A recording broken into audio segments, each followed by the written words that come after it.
presidential debate. Now reporting, Nora O'Donnell. Good evening, and we are just an hour away from what could be the only debate between Vice President Kamala Harris and former President Donald Trump. And what makes this night even more historic is that this will be the first time these two presidential candidates have ever met. That's right. Tonight will be Trump's seventh general election presidential debate, the most of any candidate in the modern era. For Vice President Harris, it will be her first and by far longest unscripted setting during her campaign. If anyone had any doubt about the importance of these debates, that was answered following June's face-off between Trump and Biden. It was considered such a disaster for President Biden that he dropped out of the race less than a month later. So fast forward to tonight. The stakes are high for both candidates with just 56 days until Election Day. We've got an amazing political team here in the studio to discuss what's ahead. But first, let's go right to the debate site in Philadelphia. Senior White House correspondent Weijia Jiang covers the Harris campaign. And Weijia, what have you learned about how the vice president is preparing for tonight? Nora, it is great to be with all of you, and we know that the vice president has really approached this as a diligent student. She has been poring over materials with close aides.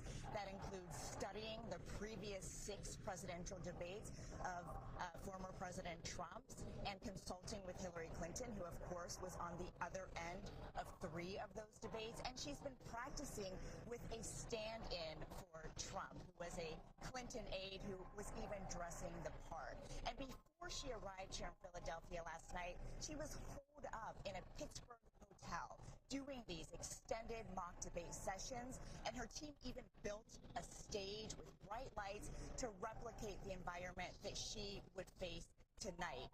And she wants to focus on policy over personality. And we know that she has had a lot of policy meetings so that she can condense her answers into swift 2-minute messages, since that will be her time limit. And we know that part of the strategy, Nora, is that she really wants to needle Trump. She wants to try to rattle him and get under his skin. And on the flip side of that, she's been practicing dealing with potential personal attacks. And aides tell me it's really important to Harris to try to remain unbothered and calm.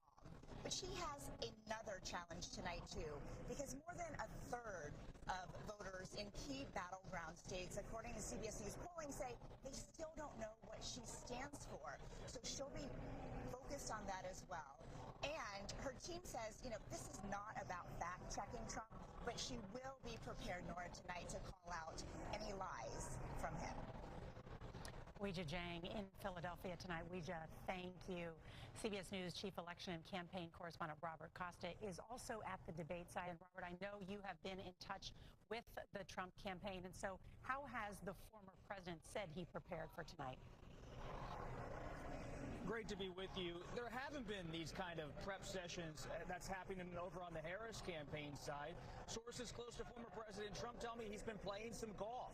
He's been staying loose. He's been having casual discussions with his aides. And when they say to former President Trump, she's going to try to prosecute you on stage tonight, he has dismissed it. He's laughed it off. He believes he can make her own her policies and President Biden's policies tonight. And that regardless of her strategy, regardless of her prep, he's going to have a reactive approach tonight, watching to see her method, trying to interpret what she's trying to accomplish, and counter it as someone who has been in the public eye for a half-century, as a celebrity, a real estate developer, ultimately as president, and now again as candidate. This is a real test, though, for former President Trump. Yes, he's been on this kind of stage before, but can he expand his coalition tonight? Can he reassure some of those traditional Republicans? Think about former Congresswoman Liz Cheney saying she's endorsing Vice President Harris. Can he make an overture not only to independents and centrists, but to Republicans as well? I'm told he's going to focus especially on the border, talk about crime, talk about border security, and talk about the economy. Those issues the Trump campaign believes ultimately will decide this election. Robert Costa, also in Philadelphia for us tonight. Robert, thank you very much. And tonight will no doubt be the biggest audience of this election cycle. Let's bring in our chief political analyst, John Dickerson. John, How do you think what happens tonight could change the dynamics of this race? Well, you know, campaigns can be kind of silly, but debates are an escape from that if the voters choose to look at them that way. I mean, they are the most formal moment for voters to look at these two people and say, can they handle this job? And we have the sad anniversary tomorrow of the attacks of 9/11, which remind us how seriously the presidency can get very quickly. And you think about, there have been terrorist attacks, pandemics, there have been 2 financial shocks in the last two out of the last 3 presidencies. It is a job of high stakes challenges. And that's what voters can do when they look at the candidates, in addition to the ongoing challenges in America. The road to opportunity isn't what it once was. Climate change, the budget deficit is getting larger. So which of these 2 candidates has the judgment, the temperament, the character? It's a chance for voters to actually take the measure and say, can they do this very difficult, very serious job? Not only do the hardest job in the world, but be commander-in-chief. All those nuclear weapons, troops in more than 150 countries. Yes, exactly. The minute they lower that hand after they take the oath of office, they have the most power at their disposal, and it's all on their shoulders. I want to bring in our Face the Nation moderator, Margaret Brennan. And Margaret, the other thing about tonight, too, though, is voters want the candidate of change. We've got a former president. We've got someone who's been vice president. How do they each position themselves to voters who say, I want something different? Well, that's the challenge here, because former President Trump has been campaigning on this idea that the vice president would simply be a continuation of Joe Biden's first term. And when we look at our CBS polling of key battleground states like Michigan, Wisconsin, Pennsylvania, you can see in that data that Trump is winning the argument when it comes to the candidate who is perceived to bring change to the country. You can see those numbers right there on your screen. And Vice President Harris is a sharp contrast to the 78-year-old challenger in style and in substance. But this is an abbreviated campaign. She is in many ways just defining her platform issues to the public. And so within that, how do you decide to describe yourself as a change candidate when you're the incumbent defending the policies of the administration you're still serving under?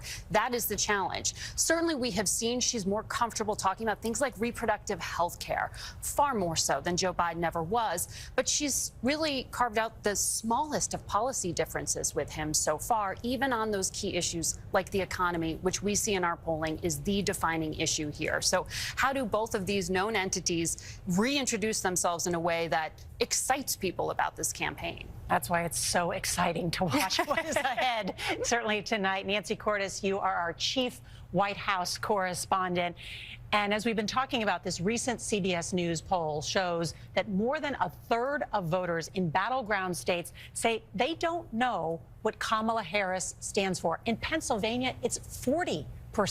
How does that affect tonight? Right. And a lot of those voters who say they don't know much about her are Republicans, but there are independents there, too. And she needs to win those independents over. And that's why campaign officials tell me that she's not going to spend the night getting into tiffs with Donald Trump. She's not going to take the bait every time, because she needs to spend time talking about herself, talking about her policies, talking about her vision for the country. And frankly, she doesn't need to spend time defining him and calling him out every time. He's been in 17 debates over the last 3 presidential election cycles, when you count primary debates as well. The electorate knows him.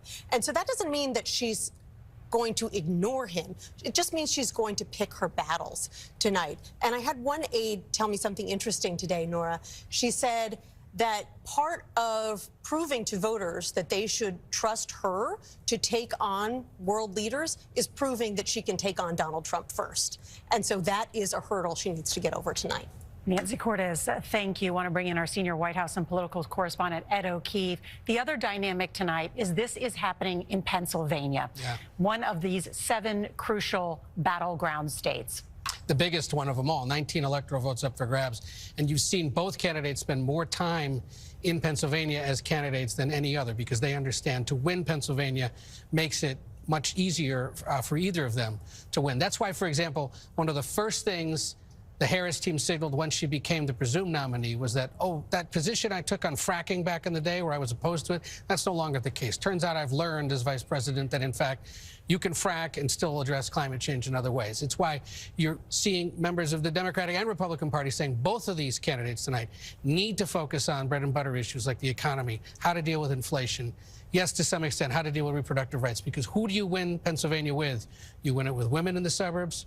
You win it with those independent voters across the state who are eager to hear from both of them on the issues, not these personality clashes and attacks that could come. Republicans I've spoken to today, very nervous that if he gets himself into another slugfest with his opponent, it could set lasting impressions with about 56 days to go with that handful of voters who might have been inclined to support him if he could only focus on issues instead of personality. And when you say slugfest, you mean a slugfest with gendered terms like he has done in the past by calling Hillary Clinton a nasty woman. He has called Kamala Harris dumb. He's leveled a bunch of other insults at her. Any and all of that would be seen as a non-starter for that handful, that small handful of potential swing voters in Pennsylvania, Michigan, Georgia, everywhere else, but especially Pennsylvania tonight. I want to bring in our chief Washington correspondent, Major Garrett. And Major, we've covered a number of these debates together, and you hear allies close to Trump saying, focus on the policy, not the personal stuff that Ed was just talking about. But in many cases, Donald Trump can't help himself. Often he can't.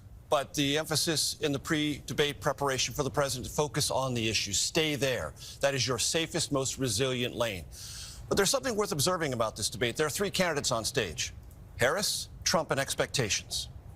The expectations are pretty well baked in for former President Trump. People know what to expect.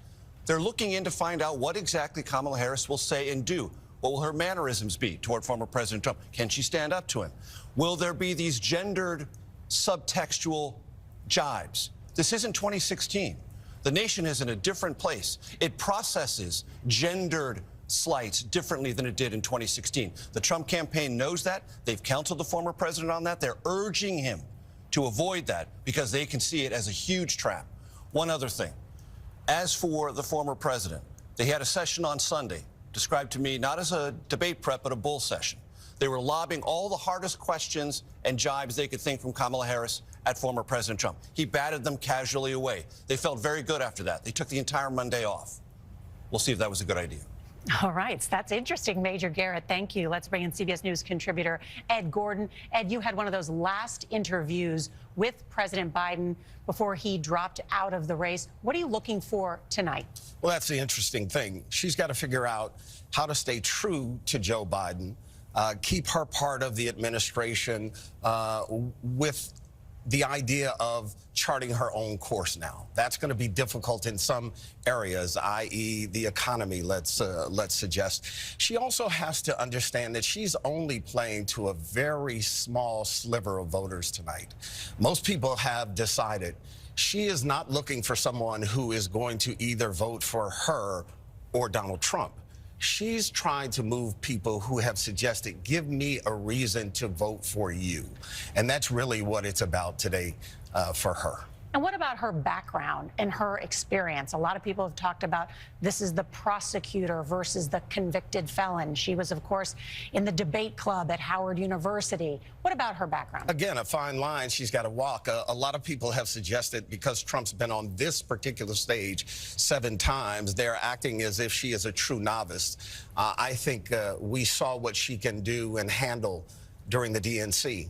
There are a number of people. I was with some large fundraisers over the weekend, and their suggestion is if she comes close to the performance she had at the DNC, they'll be very pleased with what they'll be able to bring in and garner after tonight. She has already outraised Donald Trump 3-1 in this last cycle. Ed Gordon, thank you so much.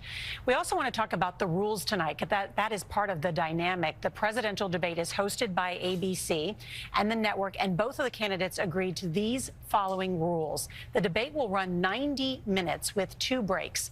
There will be no opening statements. Each candidate's mic will be muted when it's not their turn to speak. Closing statements are 2 minutes, and once again, there's no audience.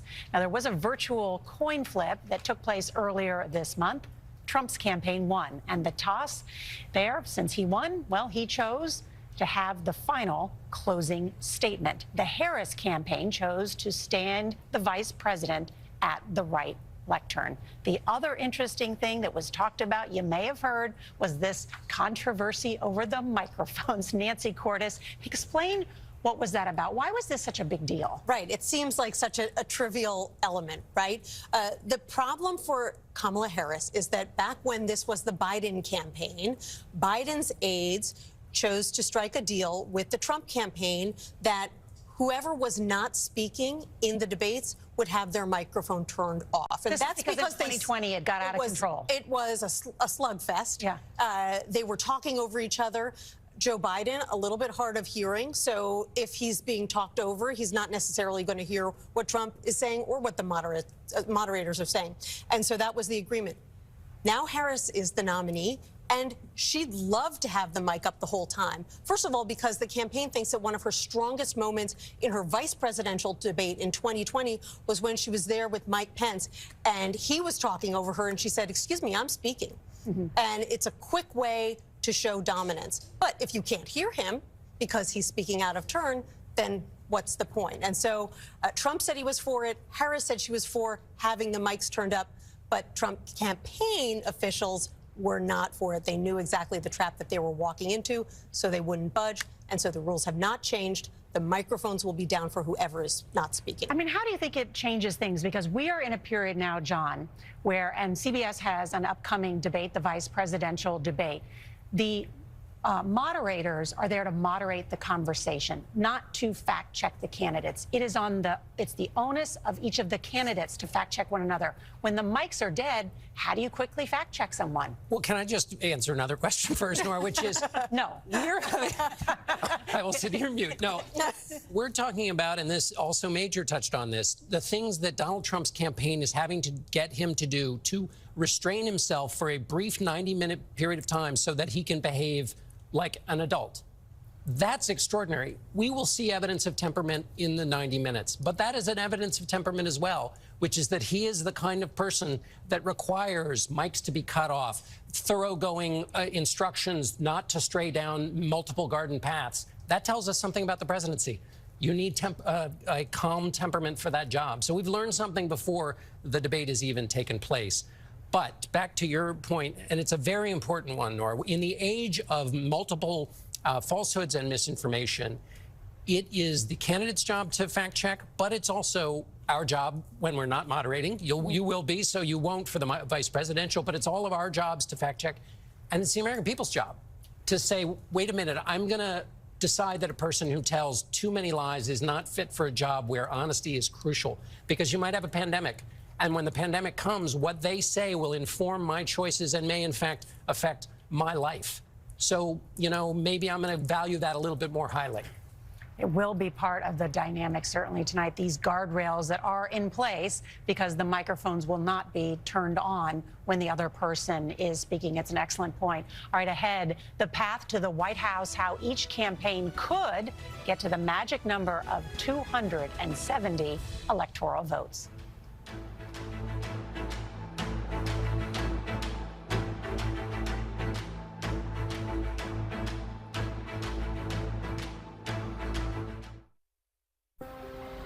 One second, it's a pipe dream. And the next, it's a dream come true. One second, you know it's all protected. And then... Is everything okay? The police have been dispatched. Well, we still do.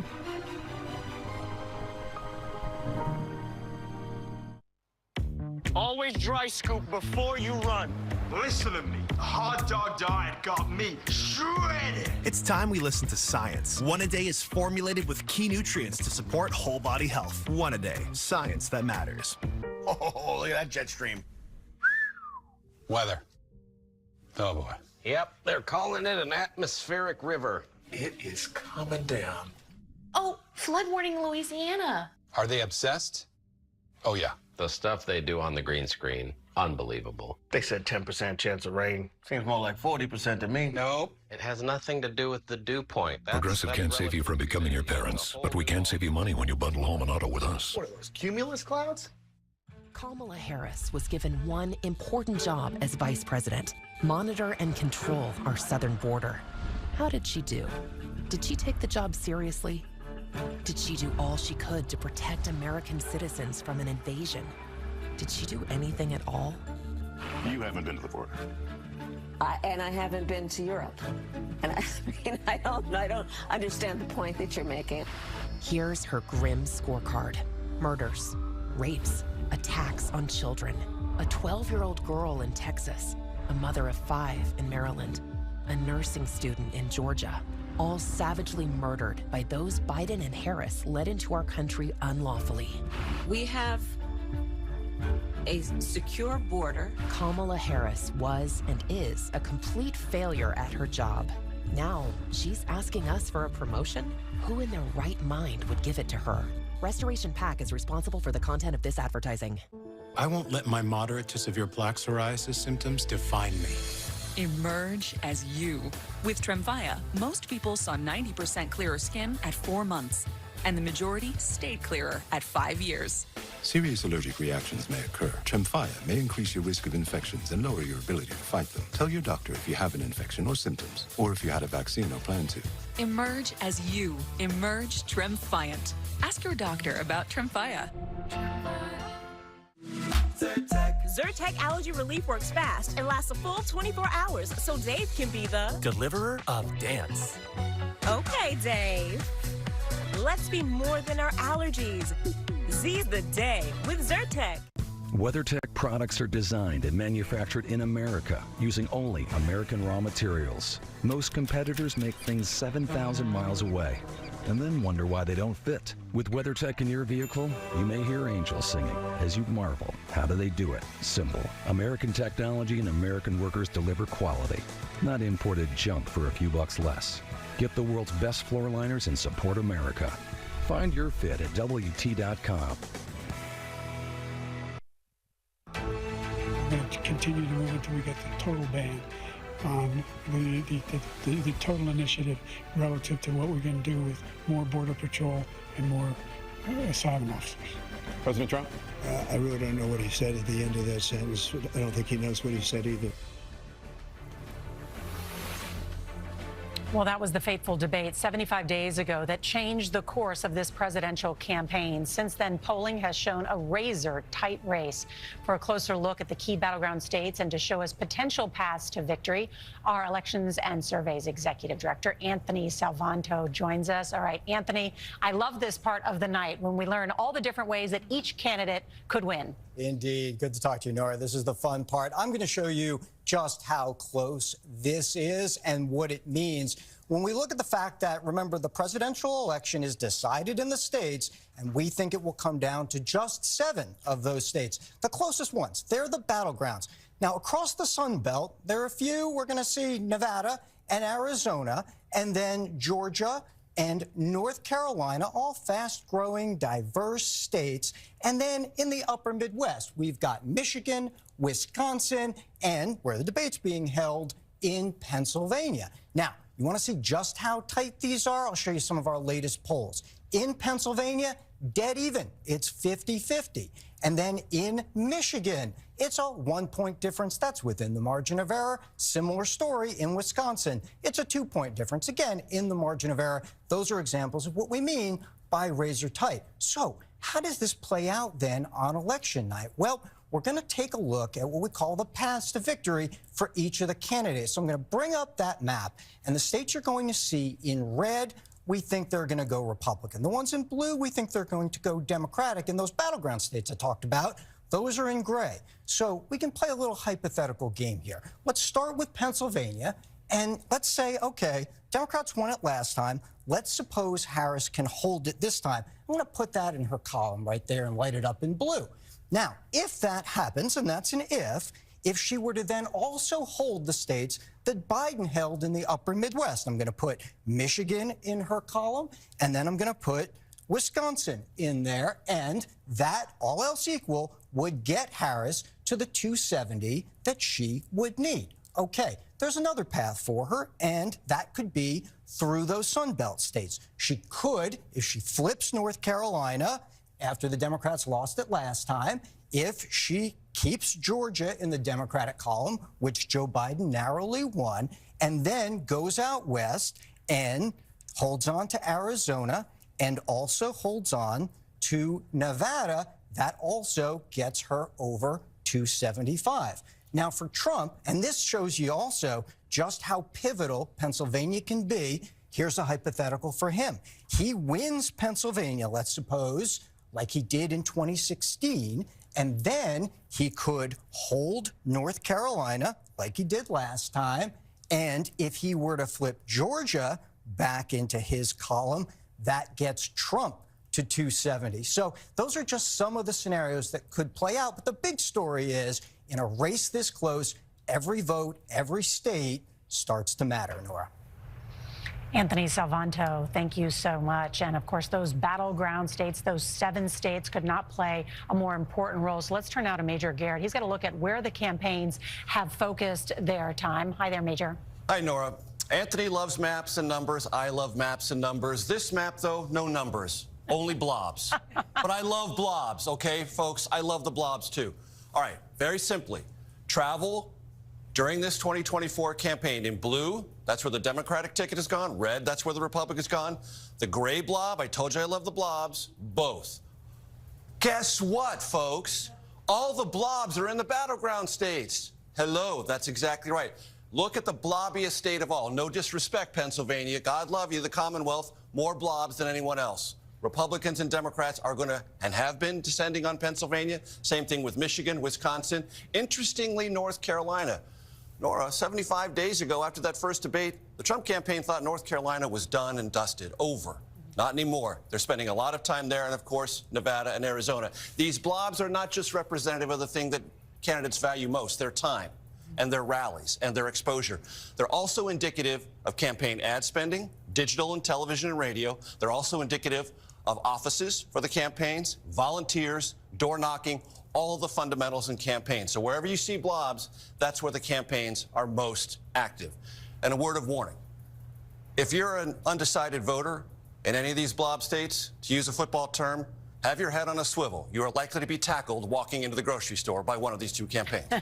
It's an excellent point. And of those 7 battleground states, Trump only won North Carolina in the last election. So it's a competitive again this year, but leans Republican at this point, but narrowly, very narrowly. Very narrowly. Major Garrett, thank you so much. Let's turn to another big policy issue this election cycle, and that is reproductive rights. The issue of abortion kept Democrats competitive in the 2022 midterms, and it is helping boost Vice President Harris today. Take a look at this new CBS News poll. It finds Harris leads Trump by a wide margin among those in the battleground states of Michigan, Pennsylvania, and Wisconsin who say abortion is a major factor in their vote. Those are the 3 states that you will hear us refer to as the blue wall that Democrats have to win in order to win the presidency. Margaret, what about this issue of reproductive rights and abortion rights that Kamala Harris is likely going to hammer Donald Trump on tonight? She will, because even before she was the nominee, it was Vice President Harris's job to prosecute this part of the case.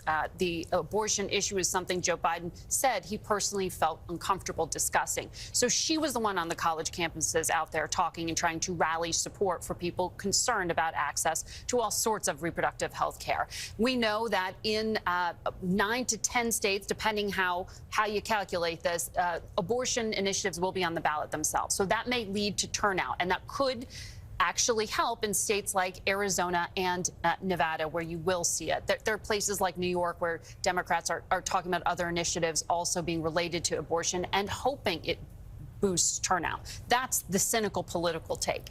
She will make the argument that this is simply about freedom. I mean, even to her walk-on song, she is driving home that message that it is about choice rather than having to be about the procedure itself. So it's a case she can uniquely make, and she certainly says to Donald Trump, you put those justices on the court who struck down Roe versus Wade. We talked about that message that we all watched during the Democratic National Convention, where you saw the Democratic Party try and embrace the ideals of freedom.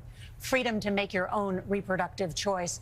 As the vice presidential candidate, Governor Walz says, mind your own damn business, as he says. It relates to a number of things for him on this particular case, talking about reproductive rights. How do you see that playing out, Nancy? I think Harris is definitely going to bring it up tonight if the moderators don't. The Harris campaign assumes that there will be a question to Donald Trump about abortion. But regardless, she's going to bring it up because he's kind of been all over the map. He's been claiming lately that he isn't anti-abortion. And he has staked out a number of different policy positions on this issue. So she is going to want to set the record straight and make the case that she and she alone is the candidate for reproductive rights. Well, what about that? Because certainly if we reach way back into Donald Trump's life, he donated to Planned Parenthood and other so-called pro-choice or pro-abortion rights groups. Then he moved forward and appointed 3 justices to the Supreme Court. He proudly says, I helped overturn Roe versus Wade. But now that this issue has become so dominant in so many states, we heard stunningly Donald Trump announce that he was going to have the government pay for IVF fertility treatment. He's been fishtailing on this issue, and I think that's partially because he's been a little bit at sea since Harris became the nominee. And so this was one of his many different gambits to try to find a comfortable place in handling her candidacy. But I think the larger question, which will be so interesting, is on this question of freedom. Because if the campaign is about who's going to be thinking about me when they're in the Oval Office, well, the conversation here is for women, who's going to be thinking about me and my choices and autonomy over my own body. But Harris is making a larger claim, which is, I will be thinking about you when I'm in the Oval Office, and these kinds of decisions have to be made. And so if she can prosecute the case and make it more broad, it feeds into her larger, biggest, really campaign argument, which is, I'll be thinking about you, he'll be thinking of himself, and that will keep him from thinking about you, and things will happen which will not work for you. But, you know, John, one of the things that on this issue is so tricky for Donald Trump is also what it does within the dynamics of the conservative movement.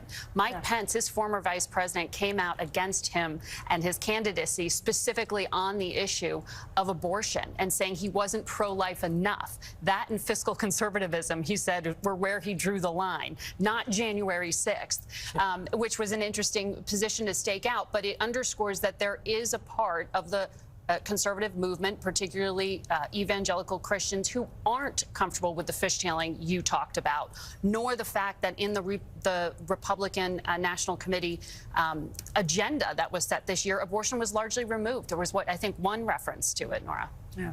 The other issues we're going to talk about coming up, the economy, which has consistently shown the top issue, and immigration, where no doubt Trump is going to hammer Kamala Harris on that tonight.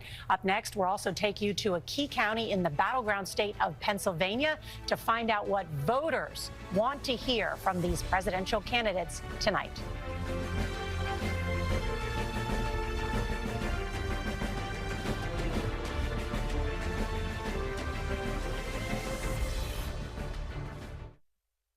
Bye-bye, cough. Later, chest congestion.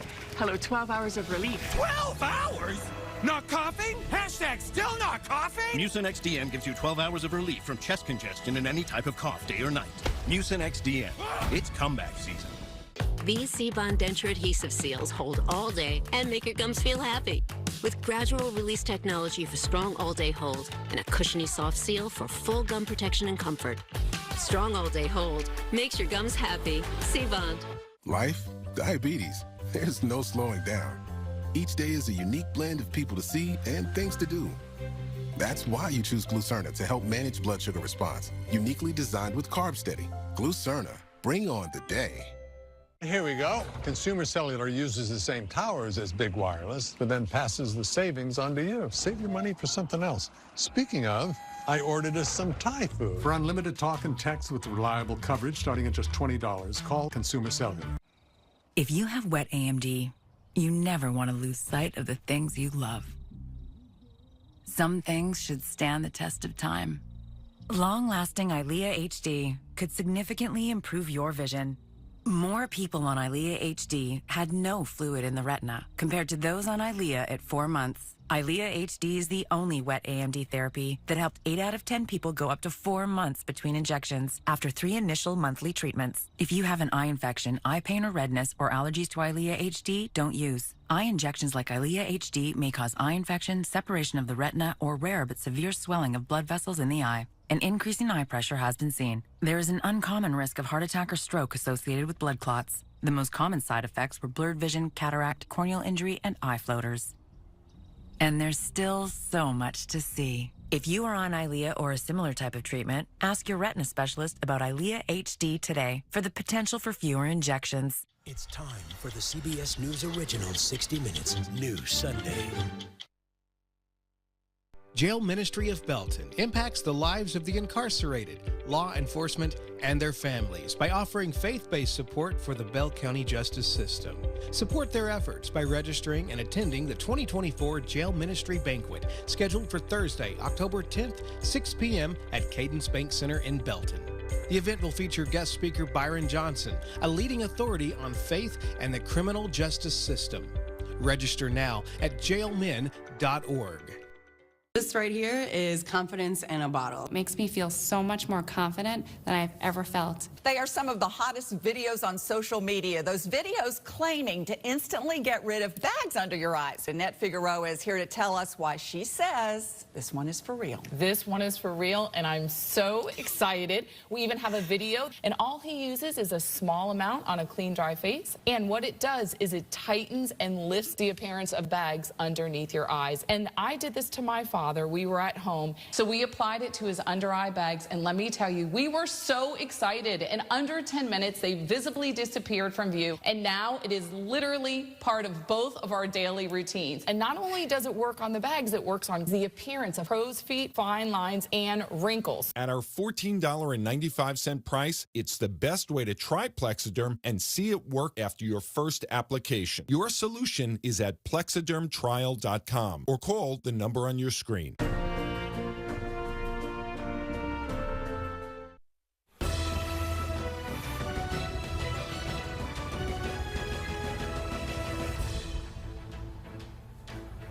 Welcome back to CBS News coverage of the presidential debate. Pennsylvania was the deciding state in the 2020 election. With its 20 electoral votes, the Keystone State formalized Joe Biden's victory over Donald Trump. And it is one of the 7 battleground states that CBS News is watching once again. Our congressional correspondent, Nicole Killian, is in Bucks County, Pennsylvania, a crucial suburban battleground, speaking with voters. Good evening, Nicole. Hey, good evening to you, Nora. And Bucks County is considered one of those collar counties that surrounds Philadelphia, and it is a very pivotal county in the sense that it went for President Biden in 2020 and typically has gone for the Democrat in past presidential cycles. But this cycle, Republican registrations are up, and that is why this is a critical bellwether, depending on the voters who join us here tonight. And by a quick show of hands, I would like to know who supports former President Trump? And who supports Vice President Harris? And you did not raise your hand. No. You're undecided. I'm still undecided. Tell us why, and are you looking to this debate tonight to help make up your mind? I definitely hope for this debate to actually help me choose tonight, because it's a lot of lack of trust on both sides, and I want to see what both sides still have to offer without having to lose too much at the same time. I don't necessarily like leaning one way or the other, so I want to see what they have to say, and that'll definitely lead my decision. And for those of you who have decided, what do you want to see? I want our jobs to remain in America, and I would like to see the border situation get under control. And you're someone who supports former President Trump, so do you. What do you want to hear tonight? I want to hear how President Trump will go after Kamala in terms of policy and not go after personal attacks. I want him to just focus solely on policy. And I want to make sure she, for Kamala Harris, if she wants to get any support from independent voters, she needs to make sure she knows she can be trusted without a teleprompter or notes or her vice president. So I'm looking forward to see what the debate shows us. And for those of you who support Vice President Harris, tell me what you're looking for tonight. Well, I want to hear Kamala Harris lay out any policies that people may still be questioning what her stand is.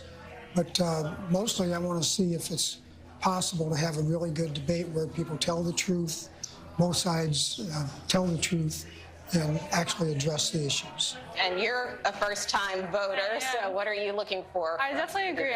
I want both of the candidates to debate in a respectful manner and really just debate their policies and not, like he said, personal attacks. And I just hope that it's a respectful debate that doesn't turn into, just interrupting and, just stuff that doesn't actually involve the debate, Well, of course, Nora, we are going to be here all night watching this debate with our panel of voters. We'll be getting their reaction in real time and bring that to you later this evening. Well, Nicole, thank you for bringing those group of voters together. Already we've heard some interesting things and can't wait to check in with you after the debate. All right, and joining us now are two of the best political reporters in Pennsylvania, John Delano, political editor at CBS Pittsburgh station, and Natasha Brown, our political anchor at our CBS Philadelphia station. Natasha, let's start with you. You just heard from some of the voters right there in Bucks County. Talk about how important these Philadelphia suburbs are. Oh, they are extremely important, Nora. Good evening to you. And the city of Philadelphia certainly is extremely important as well. If you'll recall, back in 2020, Joe Biden and Kamala Harris won the city of Philadelphia with 81% of the vote over their competitor, Donald Trump, at the time. So this is an extremely important city. The suburbs are important as well. Democrats need to hold on to voter registrations, hold on to their support there in areas like Bucks County, which is about an hour and 15 minutes away from the city of Philadelphia. So every vote is going to matter in this case, and voter turnout is also going to be very important as well. In 2020, it was some of the highest voter turnout since 1984 in the city of Philadelphia. So Kamala Harris is going to need that kind of energy, that kind of support, that kind of voter turnout here in this area in this election. Natasha, you've heard us talk about Pennsylvania as such a huge electoral prize, a must-win states for these candidates. What are the issues you hear are important? I think it's the issues that are important to most Americans at this point. I mean, it's the economy, it's inflation, it's reproductive rights, it's crime in urban areas like the city of Philadelphia and some of the outlying areas. All of those are going to be issues that are on the ballot in this election. They will certainly come up in the debate tonight, and folks are going to be listening to see where these candidates stand on these issues. It's going to make all the difference, and in a race that is already turning out to be very, very close at this point, with only 56 days to go. Every vote counts. They need to be traversing this state from the southeastern part of the state here where we are in Philadelphia to central Pennsylvania, the Harrisburg area, and also the western part of the state, Pittsburgh area as well. So they're going to need all of these votes in all of these areas of the state of Pennsylvania to matter, and all of these voters to come out. Natasha, thank you. John, how do you see things right now in the state of Pennsylvania? What about Trump? Well, thank you, Nora. First of all, it's great to be with you and that awesome political team you have around you. There's no question that Pennsylvania is key, and Western Pennsylvania is going to play a very important role in all of this. It wasn't that many years ago when Western Pennsylvania, particularly the counties that surround Allegheny County, greater Pittsburgh, voted Democratic for president. When Al Gore ran in 2000, 6 of the 10 counties out here voted Democratic. But in the recent elections, it's down to one county. One county, Allegheny, which is the Pittsburgh County, is the only county voting Democratic. So for Kamala Harris and for Donald Trump, the votes out here are absolutely essential. And winning those votes requires them to spend time here. We just saw that the vice president spent the weekend here in debate preparation. That made perfect sense because it connected her to this region. But she's going to have to come back and go to the outlying counties, not to the city. Hillary Clinton made that mistake in 2016. She only went to Pittsburgh, and she lost the state of Pennsylvania. 6 million votes cast, but she lost by 40,000 votes. That's all. She could have gotten those 40,000 votes had she campaigned in the outlying counties of Pennsylvania. And I will just add that I had a conversation with Mike Whatley, the chairman of the Republican National Party, yesterday, who said that when it comes to Pennsylvania, Donald Trump wins it or loses it right here in Western Pennsylvania. Nora? It's an excellent point. And so, John, have you seen any signs that the Democratic campaign, whether it's Kamala Harris or her vice presidential nominee, are going to go to any of those counties that you talked about, those collar counties? Well, yes, they've learned the lesson of Hillary Clinton, and they have been out here. The vice presidential candidate, Governor Walz, was down in Fayette County, once a Democratic stronghold, now votes Republican. He was also up in Erie as well. Kamala Harris was out here just before the convention with a little bus tour in which she went to Beaver County and really locating herself in areas that are traditionally Republican nowadays. But it's the margins. You got to win a few of those votes in order to win Pennsylvania. Philadelphia is important, but let's not forget this Midwestern part of Pennsylvania. Nora? John Delano, thank you so much for your expert political advice and analysis. Thank you. Coming up, let's talk about the economy, how the candidates compare when it comes to your hard-earned money.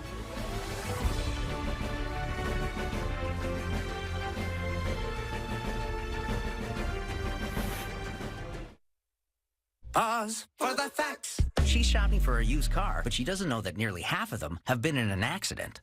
Luckily, Carfax shows how accidents impact price, so she doesn't have to overpay. Unpause. Whoa, whoa. This is cool. Shop the all-new Carfax.com.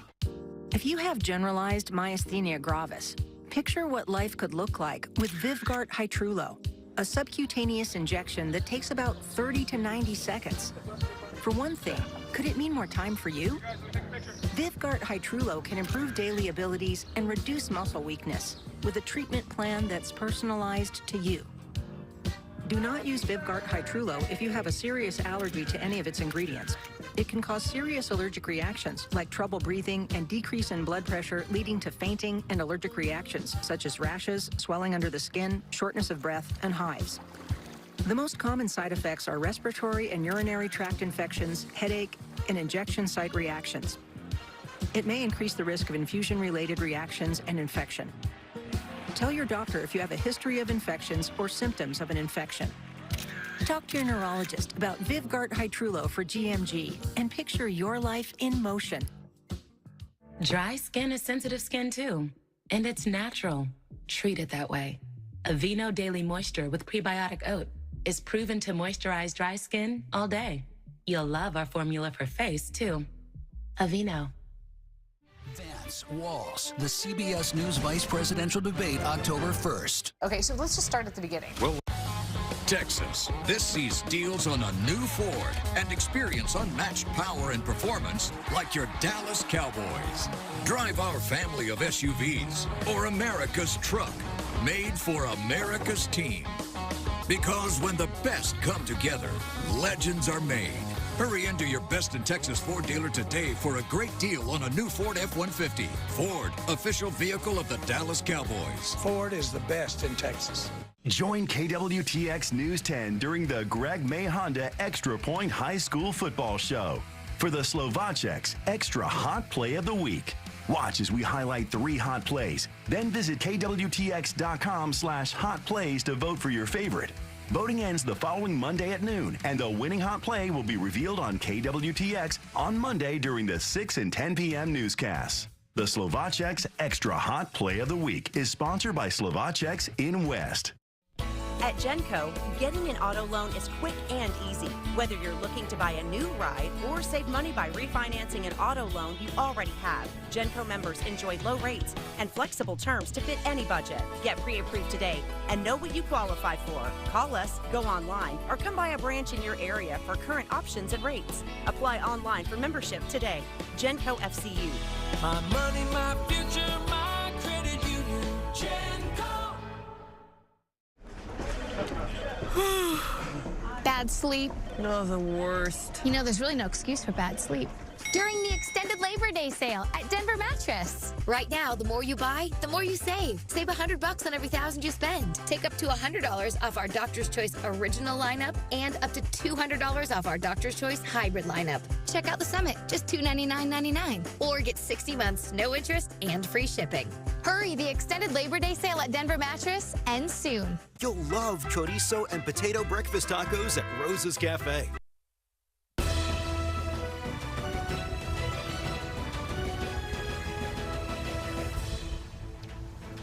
One of the primary drivers on the minds of voters, the economy. In fact, a CBS News poll earlier this summer shows it's the #1 issue for voters between 18 and 29, as well as those 30 and older. Senior business and tech correspondent Jolene Kent joins us now with the breakdown of how these two tickets compare when it comes to the pocketbook issues. Jolene, so good to have you here. Let's first talk about grocery prices. That's right, Nora. Recently, food costs at home have actually been growing more slowly. We like to see that. But the reason why many people continue to struggle with grocery carts is that over the past 4 years, grocery prices are up over 20%. You are paying a lot more today than you were 4 years ago. For example, on a $150 grocery bill in 2020, that same cart is now $182. That's $32 more at the checkout. And wages, of course, do outpace inflation. That's good news, but this reality is still so painful. Now, Vice President Harris has said she will pass the first ever federal ban on price gouging food that would bring new penalties for companies that exploit crises and break the rules. But there have been few details beyond how this would be implemented. Now, former President Trump has proposed 20% tariffs on imported goods, which would in all likelihood be passed on to consumers and increase the sticker price of those items. Economists are telling us they estimate tariff proposals would cost the typical middle-income household at least $1,700 more a year, Nora. I know, and Kamala Harris uses an even bigger number than that. Surely she will bring that up tonight. Let's talk about tax policy. How do the two compare when it comes to cuts and increases? Yeah, this, of course, will vary depending on your income level. So let's look at some example salaries here. A household earning $48,000 thereabouts a year. Under Trump, you'd get $870 more income on average come 2026. Under Harris, you would earn $2,260 more. Now, if your household earns $138,000, about that a year, under former President Trump, you would get $3,970 more income on average come 2026. Under Harris, you'd get about $2,800 more per year. Now, per our own Money Watch team, economists say that under Trump, everyone's going to get a tax cut, but the biggest winners are going to be the higher income earners. Now, under Vice President Harris, the biggest benefits go to the lower income earners, and she would increase taxes on the highest brackets, Nora. All right, Jolene Kent, thank you so much. Want to bring back in our policy. And Ed O'Keefe, we have seen Vice President Kamala Harris begin to roll out some more policy proposals aimed at many of these voters she's trying to court. Yeah, I mean, it was things like last week suggesting that she would try to modify tax breaks for new small businesses up to $50,000 from $5,000. All this requires Congress and requires a lot of conversation about taxes more broadly. There's the debate about whether you would tax tips or Social Security wages that both of them have waded into. Harris says she's for ending taxes on tips so long as the subminimum wage is also brought up across the country, because in several states it's still at like 1990s levels. And so they understand in her campaign, at least, they've got to be talking about dollars and cents. It's those undecided voters, like the guy sitting there with Nicole Killian tonight, probably thinking about, you know, how much are groceries costing? How much could my new house cost? How much will the car payments be going forward? All of that on the minds of voters, and they understand. Look at our poll, look at everyone else's. He still has the advantage when it comes to who would better handle the economy. Well, particularly with non-college educated white voters who are working class. And that's interesting because he has the advantage in our polling, the working class and the wealthy. Kamala Harris, the vice president, currently is pretty competitive when it comes to perceptions among the middle class that she would actually deliver for them. And it's interesting, there was a lot made just in the past week. I mentioned earlier the slightest of policy differences from Joe Biden. It was, you know, raising the corporate tax rate by slightly less and raising the capital capital gains tax by slightly less than a proposal by Joe Biden. It was seen as an outreach to the business community, to be perceived as less anti-business than he is. And her top donors, for that matter. And her top donors. Let's check in quickly with Robert Costa. He is there at the debate site. Good evening, Robert. Good evening, Nora. We've heard a lot about Bucks County, Pennsylvania in our CBS report tonight. I'm fine with that. I grew up in Bucks County, but talking to both campaigns, it's not just about suburban Philadelphia. The target audience tonight, that labor family in the industrial Midwest, in the South as well, in places like Georgia. Who's going to speak to them on immigration, on the economy, and say that not only are they the candidate of change, but the candidate of the working person in this country? And Trump believes, I'm told behind the scenes, that he can be the anti-establishment candidate like he was in 2016. So look for some of that spirit tonight from him. It's an excellent point, Robert Costa. Let's check in now with Weijia Jiang, who is also there, covers the Harris campaign. How does Harris make that case? Well, Nora, she has been trying to make this case since she began her candidacy, and we'll have to see how she's able to distinguish herself. But we do know over the weekend, when she was asked the one thing she wants to get across during this debate, she said it's time to turn the page on divisiveness and chart a new path forward. Well, one thing we'll be watching, Nora, will these two nominees shake hands? That has not happened since debates in 2016. And so we'll see whether she'll be extending that hand first. All right, Weijia Jiang, thank you so much. Up next, the debate begins. Vice President Harris and former President Trump take the stage. Our coverage will continue momentarily here on CBS and our streaming channel, CBS News 24/7.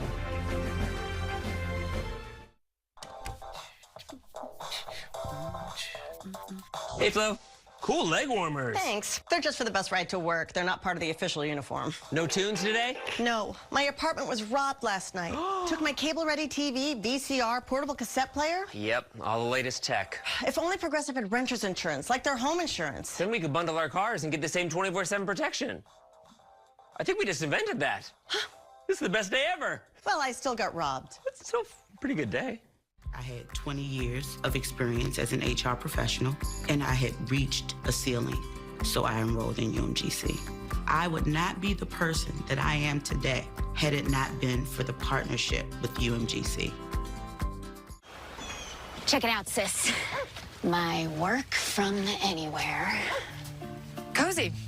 Grab yourself a drink. Is this dog food in your fridge? It's not dog food. It's Fresh Pet. Real meat, real veggies. Seems like a lot of space to waste on a dog. You know where there's a lot of space? You're all the family I need. Fresh Pet. It's not dog food, it's food. From the #1 rated brand in cordless outdoor power, the Ego Power Plus blower, reaching an incredible 765 CFM. It runs up to 90 minutes on a single charge, exclusively at Lowe's, Ace, and Ego authorized dealers. It's time for the CBS News original 60 Minutes News Sunday. KWTX presents the Greg May Honda Extra Point High School Football Show on News 10. Catch highlights from teams all across Central Texas every Friday night at 10. The Greg May Honda Extra Point High School Football Show on KWTX News 10 is sponsored by Greg May Honda and in part by Slovacek's, the Good Feet Store, and the Zimmerman Law Firm.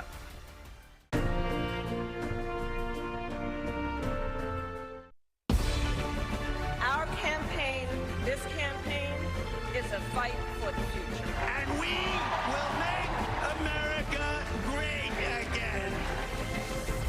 This is a CBS News special, America Decides, the presidential debate. Now reporting, Nora O'Donnell. Good evening. We are just moments away from one of the most anticipated events of this presidential campaign. Tonight, Vice President Kamala Harris and former President Donald Trump face off in their first and potentially only debate. Both will be looking to share their visions for the future of the country. Our CBS News team, the best political minds in the business, will be back after the debate for analysis and for fact-checking. Now we head to Philadelphia for the presidential debate, which tonight will be hosted by ABC. Let's listen. David Muir and Lindsay Davis. Good evening, I'm David Muir, and thank you for joining us for tonight's ABC News presidential debate. We want to welcome viewers watching on ABC and around the world tonight. Vice President Kamala Harris and President Donald Trump are just moments away from taking the stage in this unprecedented race for president. And I'm Lindsay Davis. Tonight's meeting could be the most consequential event of their campaigns, with Election Day now less than 2 months away. For Vice President Kamala Harris, this is her first debate since President Biden withdrew from the race on July 21st. Of course, that decision followed his debate against President Donald Trump in June. Since then, this race has taken on an entirely new dynamic. And that brings us to the rules of tonight's debate. 90 minutes with 2 commercial breaks. No topics or questions have been shared with the campaigns. The candidates will have 2 minutes to answer questions, and this is the clock. That's what they'll be seeing. 2 minutes for rebuttals and 1 minute for follow-ups, clarifications, or responses. Their microphones will only be turned on when it's their turn to speak. No pre-written notes allowed. There is no audience here tonight in this hall at the National Constitution Center. This is an intimate setting for 2 candidates who have never met. President Trump won the coin toss. He chose to deliver the final closing statement of the evening. Vice President Harris selected the podium to the right. So let's now welcome the candidates to the stage. Vice President Kamala Harris and President Donald Trump.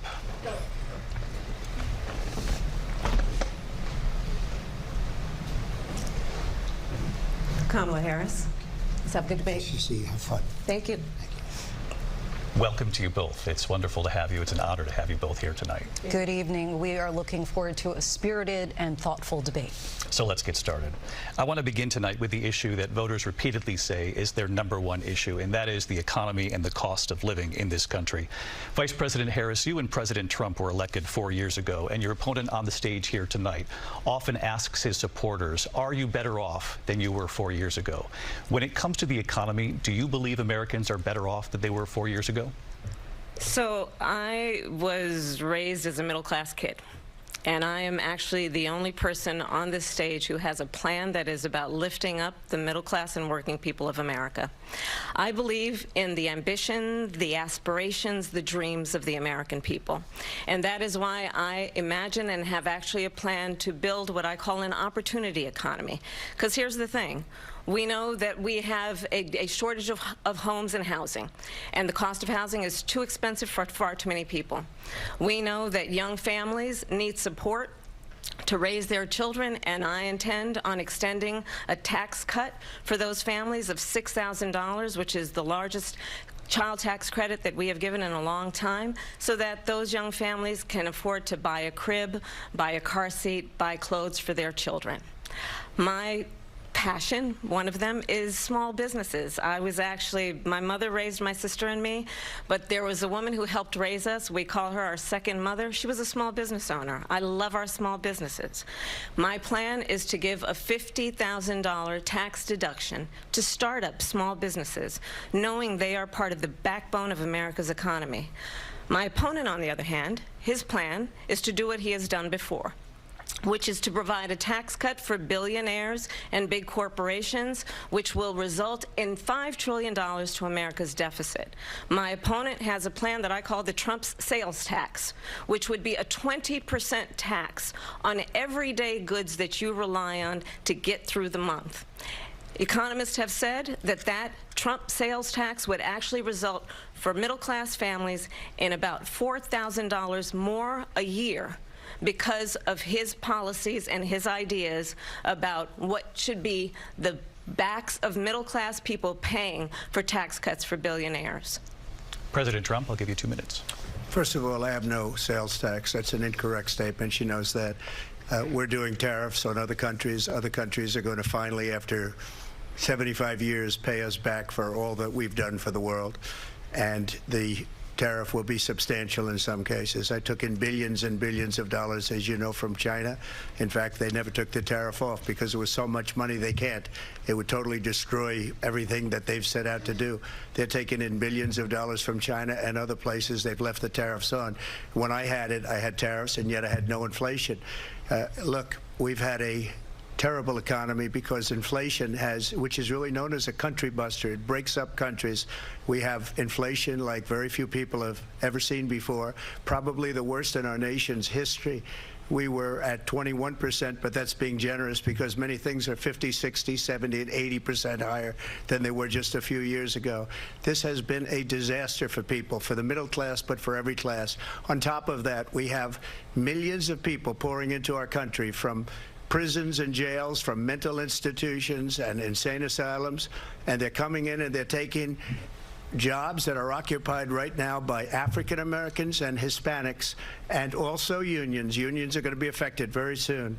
And you see what's happening. You see what's happening with towns throughout the United States. You look at Springfield, Ohio. You look at Aurora in Colorado.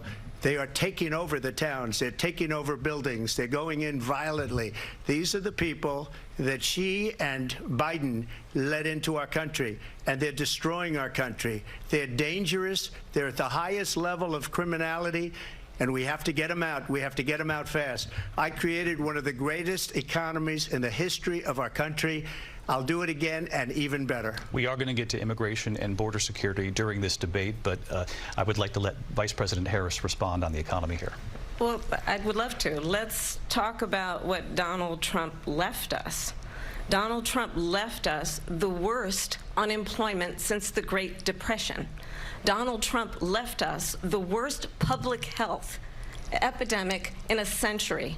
Donald Trump left us the worst attack on our democracy since the Civil War. And what we have done is clean up Donald Trump's mess. What we have done and what I intend to do is build on what we know are the aspirations and the hopes of the American people. But I'm going to tell you all in this debate tonight, you're going to hear from the same old tired playbook, a bunch of lies, grievances, and name-calling. What you're going to hear tonight is a detailed and dangerous plan called Project 2025 that the former president intends on implementing if he were elected again. I believe very strongly that the American people want a president who understands the importance of bringing us together, knowing we have so much more in common than what separates us, and I pledge to you to be a president for all Americans. President Trump will give you a minute here to respond. Number one, I have nothing to do, as you know, and as she knows better than anyone, I have nothing to do with Project 2025. That's out there. I haven't read it. I don't want to read it purposely. I'm not going to read it. This was a group of people that got together. They came up with some ideas, I guess some good, some bad, but it makes no difference. I have nothing to do. Everybody knows I'm an open book. Everybody knows what I'm going to do. Cut taxes very substantially and create a great economy like I did before. We had the greatest economy. We got hit with a pandemic, and the pandemic was not since 1917, where 100 million people died, has there been anything like it. We did a phenomenal job with the pandemic. We handed them over a country where the economy and where the stock market was higher than it was before the pandemic came in. Nobody's ever seen anything like it. We made ventilators for the entire world. We got gowns, we got masks, we did things that nobody thought possible. And people give me credit for rebuilding the military. They give me credit for a lot of things, but not enough credit for the great job we did with the pandemic. But the only jobs they got were bounce back jobs. These were jobs bounced back, and it bounced back and it went to their benefit. But I was the one that created them. They know it, and so does everybody else. Vice President Harris, I'll let you respond. So Donald Trump has no plan for you. And when you look at his economic plan, it's all about tax breaks for the richest people. I am offering what I describe as an opportunity economy, and the best economists in our country, if not the world, have reviewed our relative plans for the future of America. What Goldman Sachs has said is that Donald Trump's plan would make the economy worse. Mine would strengthen the economy. What the Wharton School has said is Donald Trump's plan would actually explode the deficit. 16 Nobel laureates have described his economic plan as something that would increase inflation and by the middle of next year would invite a recession. You just have to look at where we are and where we stand on the issues. And I'd invite you to know that Donald Trump actually has no plan for you because he is more interested in defending himself than he is in looking out for you. That's just a soundbite. They gave her that to say.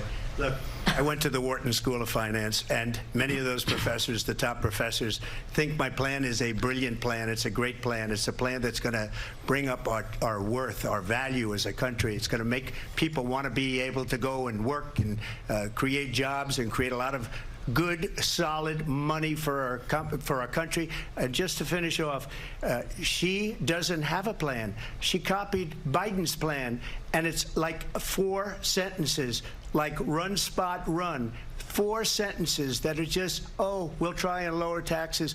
She doesn't have a plan. Take a look at her plan. She doesn't have a plan. Mr. President, I do want to drill down on something you both brought up. The Vice President brought up your tariffs. You responded, and let's drill down on this, because your plan is what she calls is essentially a national sales tax. Your proposal calls for tariffs, as you pointed out here, on foreign imports across the board. You recently said that you might double your plan, imposing tariffs up to 20% on goods coming into this country. As you know, many economists say that with tariffs at that level, costs are then passed on to the consumer. Vice President Harris has argued it'll mean higher prices on gas, food, clothing, medication, arguing it costs the typical family nearly $4,000 a year. Do you believe Americans can afford higher prices because of tariffs? They're not going to have higher prices. What's going to have, and who's going to have higher prices, is China and all of the countries that have been ripping us off for years. I was the only president ever. China was paying us hundreds of billions of dollars, and so were other countries. And, you know, if she doesn't like them, they should have gone out and they should have immediately cut the tariffs. But those tariffs are there 3.5 years now under their administration. We are going to take in billions of dollars, hundreds of billions of dollars. I had no inflation, virtually no inflation. They had the highest inflation perhaps in the history of our country, because I've never seen a worse period of time. People can't go out and buy cereal or bacon or eggs or anything else. The people of our country are absolutely dying with what they've done. They've destroyed the economy. And all you have to do is look at a poll. The polls say 80 and 85 and even 90% that the Trump economy was great, that their economy was terrible. Vice President Harris, I do want to ask for your response. And you heard what the president said there, because the Biden administration did keep a number of the Trump tariffs in place. So how do you respond? Well, let's be clear that the Trump administration resulted in a trade deficit, one of the highest we've ever seen in the history of America. He invited trade wars. You want to talk about his deal with China? What he ended up doing is, under Donald Trump's presidency, he ended up selling American chips to China to help them improve and modernize their military, basically sold us out, when a policy about China should be in making sure the United States of America wins the competition for the 21st century, which means focusing on the details of what that requires, focusing on relationships with our allies, focusing on investing in American-based technology so that we win the race on AI, on quantum computing, focusing on what we need to do to support America's workforce so that we don't end up having on the short end of the stick in terms of workers' rights. But what Donald Trump did, let's talk about this, with COVID, is he actually thanked President Xi for what he did during COVID. Look at his tweet. "Thank you, President Xi," exclamation point, when we know that Xi was responsible for lacking and not giving us transparency about the origins of COVID. President Trump, I'll let you respond. First of all, they bought their chips from Taiwan. We hardly make chips anymore because of philosophies like they have and policies like they have. I don't say her, because she has no policy. Everything that she believed 3 years ago and 4 years ago is out the window. She's going to my philosophy now. In fact, I was going to send her a MAGA hat. She's gone to my philosophy. But if she ever got elected, she'd change it. And it will be the end of our country. She's a Marxist. Everybody knows she's a Marxist. Her father's a Marxist professor in economics, and he taught her well. But when you look at what she's done to our country, and when you look at these millions and millions of people that are pouring into our country monthly, where it's, I believe, 21 million people, not the 15 that people say, and I think it's a lot higher than the 21. That's bigger than New York State pouring in. And just look at what they're doing to our country. They're criminals. Many of these people coming in are criminals. And that's bad for our economy, too. You know, you mentioned before, we'll talk about immigration later. Well, bad immigration is the worst thing that can happen to our economy. They have, and she has, destroyed our country with policy that's insane. Almost policy that you'd say they have to hate our country. President Trump, thank you. Lindsay? I want to turn to the issue of abortion. President Trump, you've often touted that you were able to kill Roe v. Wade. Last year, you said that you were proud to be the most pro-life president in American history. Then last month, you said that your administration would be great for women and their reproductive rights. In your home state of Florida, you surprised many with regard to your 6-week abortion ban because you initially had said that it was too short. And you said, quote, I'm going to be voting that we need more than 6 weeks. But then the very next day, you reversed course and said you would vote to support the 6-week ban. Vice President Harris says that women shouldn't trust you on the issue of abortion because you've changed your position so many times. Therefore, why should they trust you? Well, the reason I'm doing that vote is because the plan is, as you know, the vote is, they have abortion in the 9th month. They even have, and you can look at the governor of West Virginia, the previous governor of West Virginia, not the current governor, who's doing an excellent job, but the governor before, he said the baby will be born and we will decide what to do with the baby. In other words, we'll execute the baby. And that's why I did that, because that predominates, because they're radical. The Democrats are radical in that. And her vice presidential pick, which I think was a horrible pick, by the way, for our country, because he is really out of it. But her vice presidential pick says abortion in the 9th month is absolutely fine. He also says execution after birth. It's execution, no longer abortion, because the baby is born, is okay. And that's not okay with me, hence the vote. But what I did is something for 52 years. They've been trying to get Roe v. Wade into the states.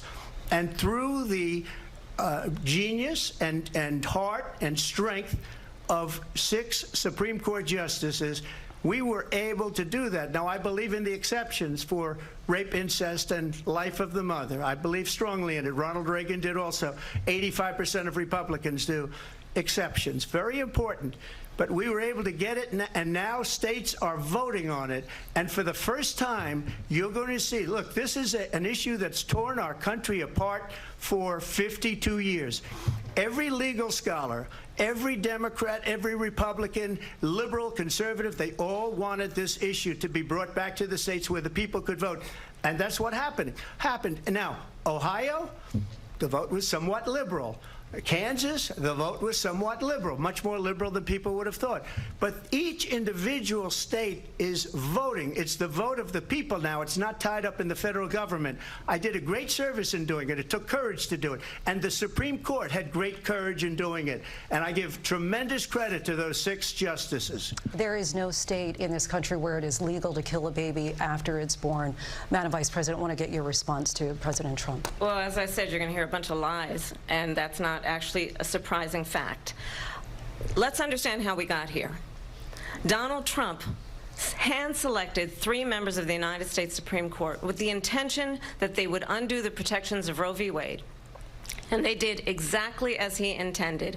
And now in over 20 states, there are Trump abortion bans, which make it criminal for a doctor or nurse to provide health care. In one state, it provides prison for life.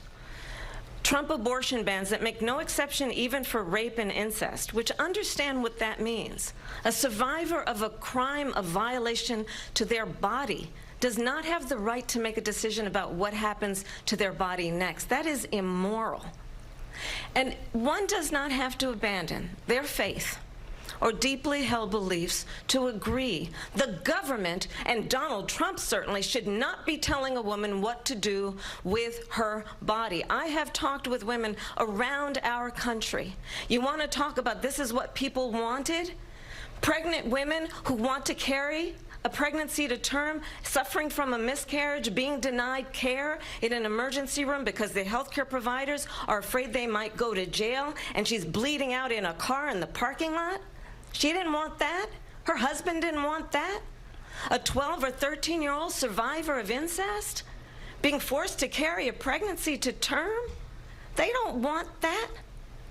And I pledge to you, when Congress passes a bill to put back in place the protections of Roe v. Wade. As President of the United States, I will proudly sign it into law. But understand, if Donald Trump were to be reelected, he will sign a national abortion ban. Understand, in his Project 2025, there would be a national abortion, a monitor that would be monitoring your pregnancies, your miscarriages. I think the American people believe that certain freedoms, in particular the freedom to make decisions about one's own body, should not be made by the government.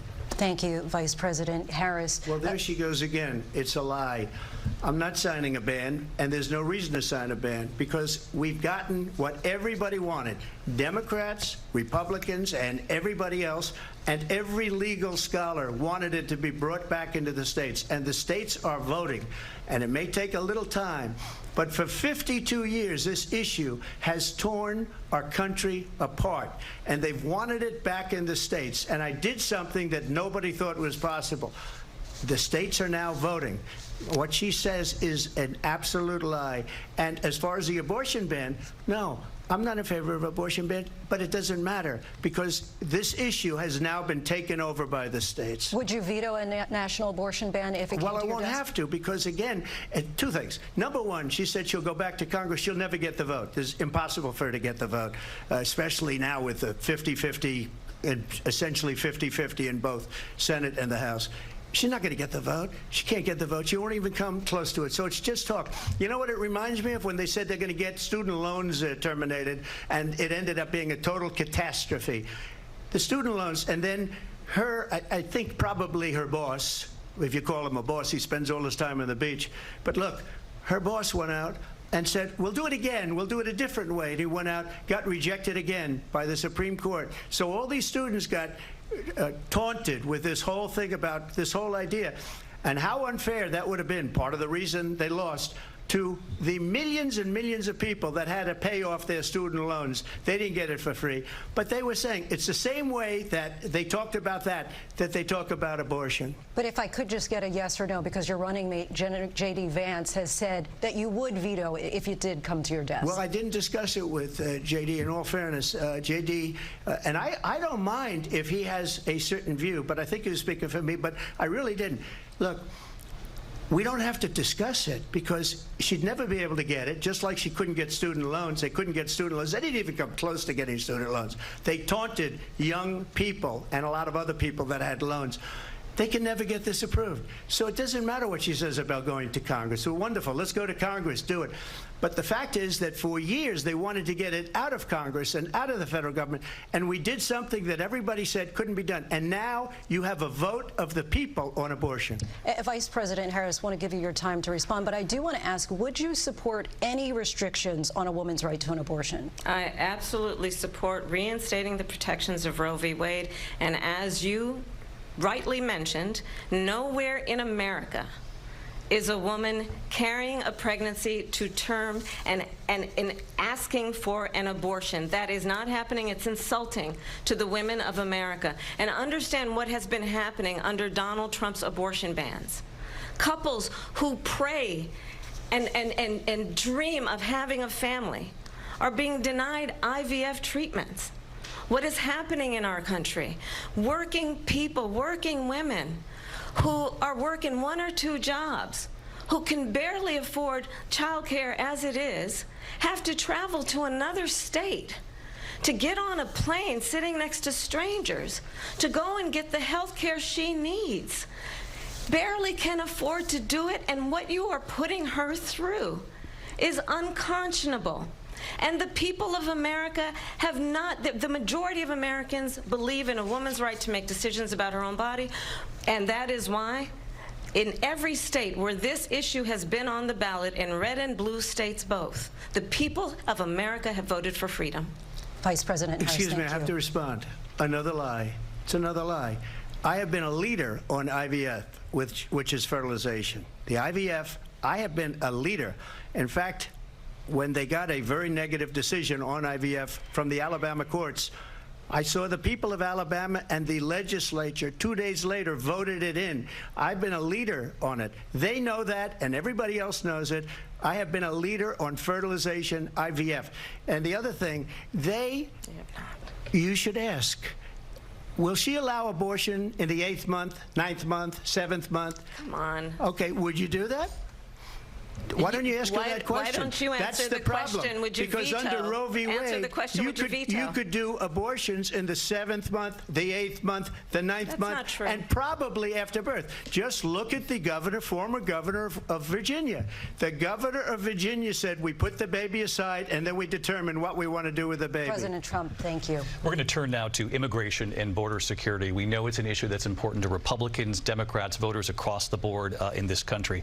Vice President Harris, you were tasked by President Biden with getting to the root causes of migration from Central America. We know that illegal border crossings reached a record high in the Biden administration. This past June, President Biden imposed tough new asylum restrictions. We know the numbers since then have dropped significantly. But my question to you tonight is, why did the administration wait until 6 months before the election to act? And would you have done anything differently from President Biden on this? So I'm the only person on this stage who has prosecuted transnational criminal organizations for the trafficking of guns, drugs, and human beings. And let me say that the United States Congress, including some of the most conservative members of the United States Senate, came up with a border security bill which I supported. And that bill would have put 1,500 more border agents on the border to help those folks who are working there right now overtime trying to do their job. It would have allowed us to stem the flow of fentanyl coming into the United States.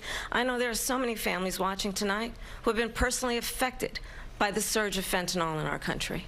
That bill would have put more resources to allow us to prosecute transnational criminal organizations for trafficking in guns, drugs, and human beings. But you know what happened to that bill? Donald Trump got on the phone, called up some folks in Congress and said, kill the bill. And you know why? Because he'd prefer to run on a problem instead of fixing a problem. And understand, this comes at a time where the people of our country actually need a leader who engages in solutions, who actually addresses the problems at hand. But what we have in the former president is someone who would prefer to run on a problem instead of fixing a problem. And I'll tell you something, he's going to talk about immigration a lot tonight, even when it's not the subject that is being raised. And I'm going to actually do something really unusual, and I'm going to invite you to attend one of Donald Trump's rallies, because it's a really interesting thing to watch. You will see during the course of his rallies, he talks about fictional characters like Hannibal Lecter. He will talk about windmills cause cancer. And what you will also notice is that people start leaving his rallies early out of exhaustion and boredom. And I will tell you, the one thing you will not hear him talk about is you. You will not hear him talk about your needs, your dreams, and your desires. And I'll tell you, I believe you deserve a president who actually puts you first, and I pledge to you that I will. Vice President Harris, thank you. President Trump, on that point, I want to get your response. Well, I would like to respond. Let me just ask, though, why did you try to kill that bill, and successfully so, that would have put thousands of additional agents and officers on the border? First, let me respond as to the rallies. She said people start leaving. People don't go to her rallies. There's no reason to go. And the people that do go, she's bussing them in and paying them to be there, and then showing them in a different light. So she can't talk about that. People don't leave my rallies. We have the biggest rallies, the most incredible rallies in the history of politics. That's because people want to take their country back. Our country is being lost. We're a failing nation. And it happened 3.5 years ago. And what's going on here, you're going to end up in World War III, just to go into another subject. What they have done to our country by allowing these millions and millions of people to come into our country, and look at what's happening to the towns all over the United States. And a lot of towns don't want to talk. It's not going to be Aurora or Springfield. A lot of towns don't want to talk about it because they're so embarrassed by it. In Springfield, they're eating the dogs, the people that came in. They're eating the cats. They're eating the pets of the people that live there. And this is what's happening in our country, and it's a shame. As far as rallies are concerned, as far as the reason they go is they like what I say. They want to bring our country back. They want to make America great again. It's a very simple phrase, make America great again. She's destroying this country, and if she becomes president, this country doesn't have a chance of success. Not only success, we'll end up being Venezuela on steroids. I just want to clarify here. You bring up Springfield, Ohio, and ABC News did reach out to the city manager there. He told us there have been no credible reports of specific claims of pets being harmed, injured, or abused by individuals within the immigrant community. Well, I've seen people on television. Let me just say here, this is the people on television say my dog was taken and used for food. So maybe he said that, and maybe that's a good thing to say for a city manager. I'm not taking this from television. But the people on television saying their dog was eaten by the people that went there. Again, the Springfield city manager says there's no evidence of that. Vice President Harris, I'll let you respond to the rest of what you've heard. You talk about extreme. You know, this is, I think, one of the reasons why in this election I actually have the endorsement of 200 Republicans who have formally worked with President Bush, Mitt Romney, and John McCain, including the endorsement of former Vice President Dick Cheney and Congress member Liz Cheney. And if you want to really know the inside track on who the former president is, if he didn't make it clear already, just ask people who have worked with him. His former chief of staff, a 4-star general, has said he has contempt for the Constitution of the United States. His former national security advisor has said he is dangerous and unfit. His former Secretary of Defense has said the nation, the Republic, would never survive another Trump term. And when we listen to this kind of rhetoric, when the issues that affect the American people are not being addressed, I think the choice is clear in this election. President Trump, I'll give you a quick minute to respond here. Thank you, because when I hear that, see, I'm a different kind of a person. I fired most of those people. Not so graciously. They did bad things or a bad job. I fired them. They never fired one person. They didn't fire anybody having to do with Afghanistan and the Taliban and the 13 people who's were just killed, viciously and violently killed. And I got to know the parents and the family. They didn't fire. They should have fired all those generals, all those top people, because that was one of the most incompetently handled situations anybody has ever seen. So when somebody does a bad job, I fire him. And you take a guy like Esper. He was no good. I fired him. So he writes a book. Another one writes a book. Because with me, they can write books. With nobody else can they. But they have done never fire anybody. Look at the economy. Look at the inflation. They didn't fire any of their economists. They have the same people. That's a good way not to have books written about you.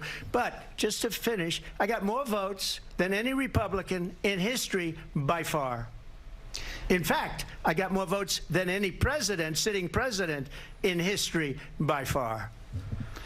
Let me continue on immigration. It was what you wanted to talk about earlier, so let's get back to your deportation proposal that the vice president has reacted to as well. President Trump, you call this the largest domestic deportation operation in the history of our country. You say you would use the National Guard. You say if things get out of control, you'd have no problem using the U.S. military. Police, yes. You also said you would use local police. How would you deport 11 million undocumented immigrants? I know you believe that number is much higher. Take us through this. What does this look like? Will authorities be going door to door in this country? Yeah, it is much higher because of them. They allowed criminals, many millions of criminals. They allowed terrorists. They allowed common street criminals. They allowed people to come in, drug dealers, to come into our country, and they're now in the United States and told by their countries like Venezuela, don't ever come back or we're going to kill you. Do you know that crime in Venezuela and crime in countries all over the world is way down? You know why? Because they've taken their criminals off the street and they've given them to her to put into our country.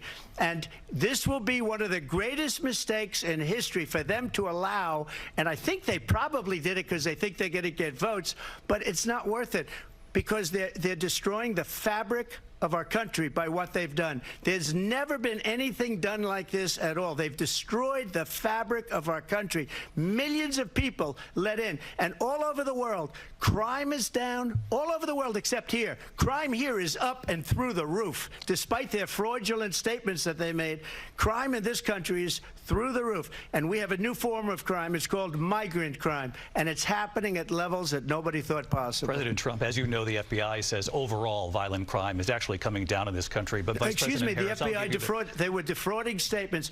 They didn't include the worst cities. They didn't include the cities with the worst crime. It was a fraud, just like their number of 818,000 jobs that they said they created turned out to be a fraud. President Trump, thank you. I'll let you respond, Vice President Harris. Well, I think this is so rich, coming from someone who has been prosecuted for national security crimes, economic crimes, election interference, has been found liable for sexual assault, and his next big court appearance is in November at his own criminal sentencing. And let's be clear where each person stands on the issue of what is important about respect for the rule of law and respect for law enforcement. The former vice president called for defunding federal law enforcement, 45,000 agents, get this, on the day after he was arraigned on 34 felony counts. So let's talk about what is important in this race. It is important that we move forward, that we turn the page on this same old tired rhetoric and address the needs of the American people, address what we need to do about the housing shortage, which I have a plan for, address what we must do to support our small businesses, address bringing down the price of groceries. But frankly, the American people are exhausted with this same old tired playbook. Vice President Harris, thank you. Excuse me. Every one of those cases was started by them against their political opponent. And I'm winning most of them, and I will win the rest on appeal. And you saw that with the decision that came down just recently from the Supreme Court. I'm winning most of them. But those are cases, it's called weaponization. Never happened in this country. They weaponized the Justice Department. Every one of those cases was involved with the DOJ, from Atlanta and Fani Willis to the Attorney General of New York and the DA in New York. Every one of those cases. And then they say, oh, he's a criminal. They're the ones that made them go after me. By the way, Joe Biden was found essentially guilty on the documents case. And what happened in my documents case? They said, oh, that's the toughest of them all. A complete and total victory. 2 months ago, it was thrown out. It's weaponization, and they used it, and it's never happened in this country. They used it to try and win an election. They're fake cases. President Trump, thank you. A really quick response here, Vice President Harris, on this notion of weaponization of the Justice Department. Well, let's talk about extreme and understand the context in which this election in 2024 is taking place. The United States Supreme Court recently ruled that the former president would essentially be immune from any misconduct if he were to enter the White House again. Understand, this is someone who has openly said he would terminate, I'm quoting, terminate the Constitution of the United States, that he would weaponize the Department of Justice against his political enemies. Someone who has openly expressed disdain for members of our military. Understand what it would mean if Donald Trump were back in the White House with no guardrails, because certainly we know now the court won't stop him. We know J.D. Vance is not going to stop him. It's up to the American people Vice President to stop Harris, him. Thank you. Lindsay? Vice President Harris, in your last run for president. This is the one that weaponized, not me. She weaponized. I probably took a bullet to the head because of the things that they say about me. They talk about democracy. I'm a threat to democracy. They're the threat to democracy with a fake Russia investigation that went nowhere. We have a lot to get to. Lindsay? Vice President Harris, in your last run for president, you said you wanted to ban fracking. Now you don't. You wanted mandatory government buyback programs for assault weapons. Now your campaign says you don't. You supported decriminalizing border crossings. Now you're taking a harder line. I know you say that your values have not changed. So then why have so many of your policy positions changed? So my values have not changed, and I'm going to discuss every one of at least every point that you've made. But in particular, let's talk about fracking, because we're here in Pennsylvania. I made that very clear in 2020. I will not ban fracking. I have not banned fracking as Vice President of the United States, and in fact, I was the tie-breaking vote on the Inflation Reduction Act, which opened new leases for fracking. My position is that we have got to invest in diverse sources of energy so we reduce our reliance on foreign oil. We have had the largest increase in domestic oil production in history, because of an approach that recognizes that we cannot over-rely on foreign oil. As it relates to my values, let me tell you, I grew up a middle-class kid raised by a hardworking mother who worked and saved and was able to buy our first home when I was a teenager. The values I bring to the importance of home ownership, knowing not everybody got handed $400 million on a silver platter and then filed bankruptcy 6 times, is a value that I bring to my work, to say we are going to work with the private sector and home builders to increase 3 million homes, increase by 3 million homes by the end of my first term. My work that is related to having a friend when I was in high school who was sexually assaulted by her stepfather. And my focus then on protecting women and children from violent crime is based on a value that is deeply grounded in the importance of standing up for those who are most vulnerable. My work that is about protecting Social Security and Medicare is based on long-standing work that I have done, protecting seniors from scams. My values have not changed. And what is important is that there is a president who actually brings values and a perspective that is about lifting people up and not beating people down and name-calling. The true measure of the leader is the leader who actually understands the strength is not in beating people down, it's in lifting people up. I intend to be that president. President Trump, your response? First of all, I wasn't given $400 million. I wish I was. My father was a Brooklyn builder, Brooklyn, Queens, and a great father, and I learned a lot from him. But I was given a fraction of that, a tiny fraction, and I built it into many, many billions of dollars, many, many billions. And when people see it, they are even surprised. So we don't have to talk about that. Fracking, she's been against it for 12 years. Defund the police, she's been against that forever. She gave all that stuff up very wrongly, very horribly, and everybody's laughing at it, okay? They're all laughing at it. She gave up at least 12 and probably 14 or 15 different policies. Like, she was big on defund the police. In Minnesota, she went out, wait a minute, I'm talking now, if you don't mind, please. Does that sound familiar?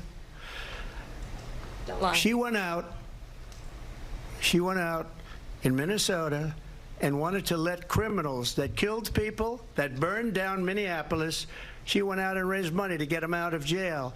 She did things that nobody would ever think of. Now she wants to do transgender operations on illegal aliens that are in prison. This is a radical left liberal that would do this. She wants to confiscate your guns, and she will never allow fracking in Pennsylvania. If she won the election, fracking in Pennsylvania will end on day one. Just to finish, one thing so important in my opinion.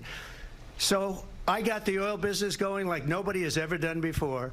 When they took over, they got rid of it, started getting rid of it, and the prices were going up the roof. They immediately let these guys go to where they were.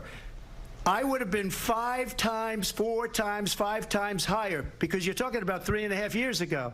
They got it up to where I was because they had no choice, because the prices of energy were quadrupling and doubling. You saw what happened to gasoline. So they said, let's go back to Trump. But if she won the election, the day after that election, they'll go back to destroying our country, and oil will be dead, fossil fuel will be dead, we'll go back to windmills, and we'll go back to solar, where they need a whole desert to get some energy to come out. You ever see a solar plant? By the way, I'm a big fan of solar, but they take 400, 500 acres of desert soil. Trump, we have a These lot are of not good issues things that we for the have to get environment, to. as We're she out of time. understands. Thank you. Lindsay, thank you. We have an election in just 56 days. And I want to talk about the peaceful transfer of power, which, of course, we all know is a cornerstone of our democracy, and the role of a president in a moment of crisis. Mr. President, on January 6th, you told your supporters to march to the Capitol. You said you would be right there with them. The country and the world saw what played out at the Capitol that day, the officers coming under attack. Aides in the West Wing say you watched it unfold on television off the Oval Office. You did send out tweets, but it was more than 2 hours before you sent out that video message telling your supporters to go home. Is there anything you regret about what you did on that day? You just said a thing that isn't covered. Peacefully and patriotically, I said during my speech, not later on. Peacefully and patriotically. And nobody on the other side was killed. Ashley Babbitt was shot by an out-of-control police officer. that should have never, ever shot her.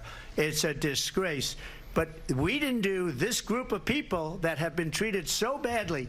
I ask, what about all the people that are pouring into our country and killing people that she allowed to pour in? She was the border czar, remember that. She was the border czar. She doesn't want to be called the border czar because she's embarrassed by the border. In fact, she said at the beginning, oh, I'm surprised you're not talking about the border yet. That's because she knows what a bad job they've done. What about those people? When are they going to be prosecuted? When are these people from countries all over the world, not just South America? They're coming in from all over the world, David, all over the world. And crime rates are down all over the world because of it. But let me just when are those, David, when are those people going to be prosecuted? When are the people that burned down Minneapolis going to be prosecuted? Or in Seattle? They went into Seattle. They took over a big percentage of the city of Seattle. When are those people going to be prosecuted? But let me just ask you. You might ask her that question. You were the president. You were watching it unfold on television. It's a very simple question as we move forward toward another election. Is there anything you regret about what you did on that day? Yes or no? I had nothing to do with that other than they asked me to make a speech. I showed up for a speech. I said, I think it's going to be big. I went to Nancy Pelosi and the mayor of Washington, D.C., and the mayor put it back in writing, as you know. I said, you know, this is going to be a very big rally or whatever you want to call it. And again, it wasn't done by me. It was done by others. I said, I'd like to give you 10,000 National Guard or soldiers.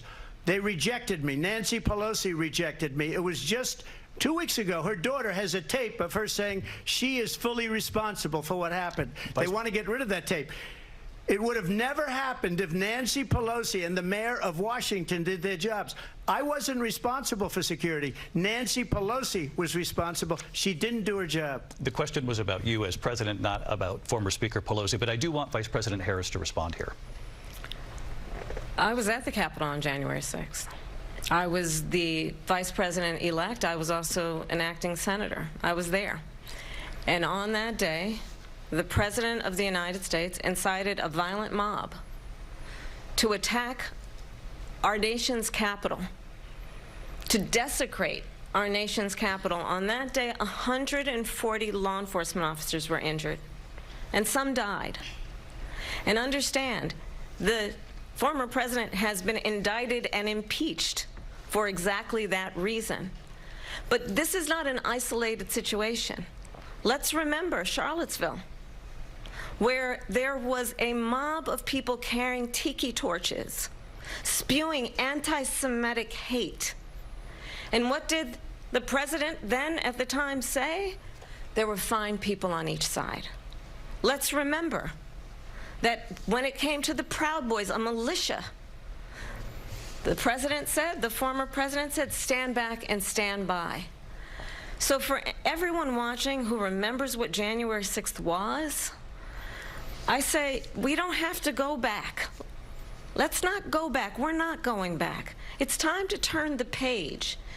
And if that was a bridge too far for you, well, there is a place in our campaign for you to stand for country, to stand for our democracy, to stand for rule of law, and to end the chaos, and to end the approach that is about attacking the foundations of our democracy because you don't like the outcome. And be clear on that point.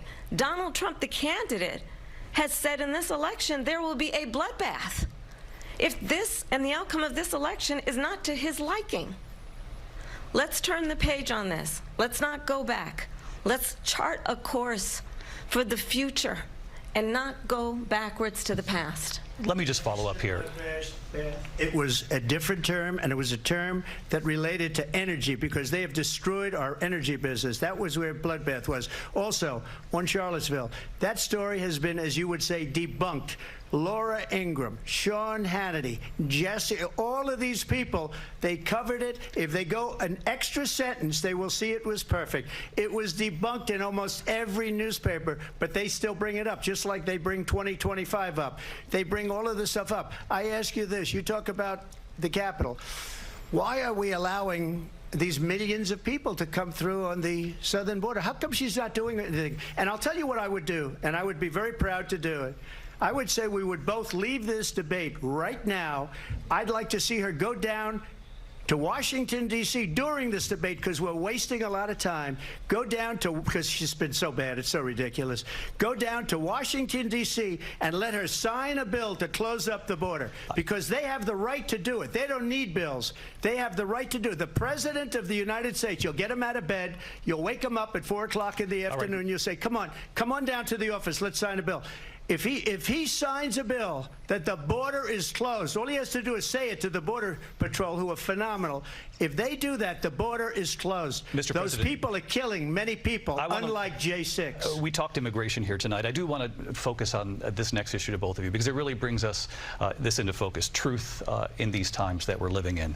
Mr. President, for 3.5 years after you lost the 2020 election, you repeatedly falsely claimed that you won, many times saying you won in a landslide. In the past couple of weeks leading up to this debate, you have said, quote, you lost by a whisker, that you, quote, didn't quite make it, that you came up a little bit short. I said that? Are you now acknowledging that you lost in 2020? No, I don't acknowledge that at all. But I you said did that say sarcastically. That. You know that. It was said, oh, we lost by a whisker. That was said sarcastically. Look, there's so much proof. All you have to do is look at it. And they should have sent it back to the legislatures for approval. I got almost 75 million votes, the most votes any sitting president has ever gotten. I was told if I got 63, which was what I got in 2016, you can't be beaten.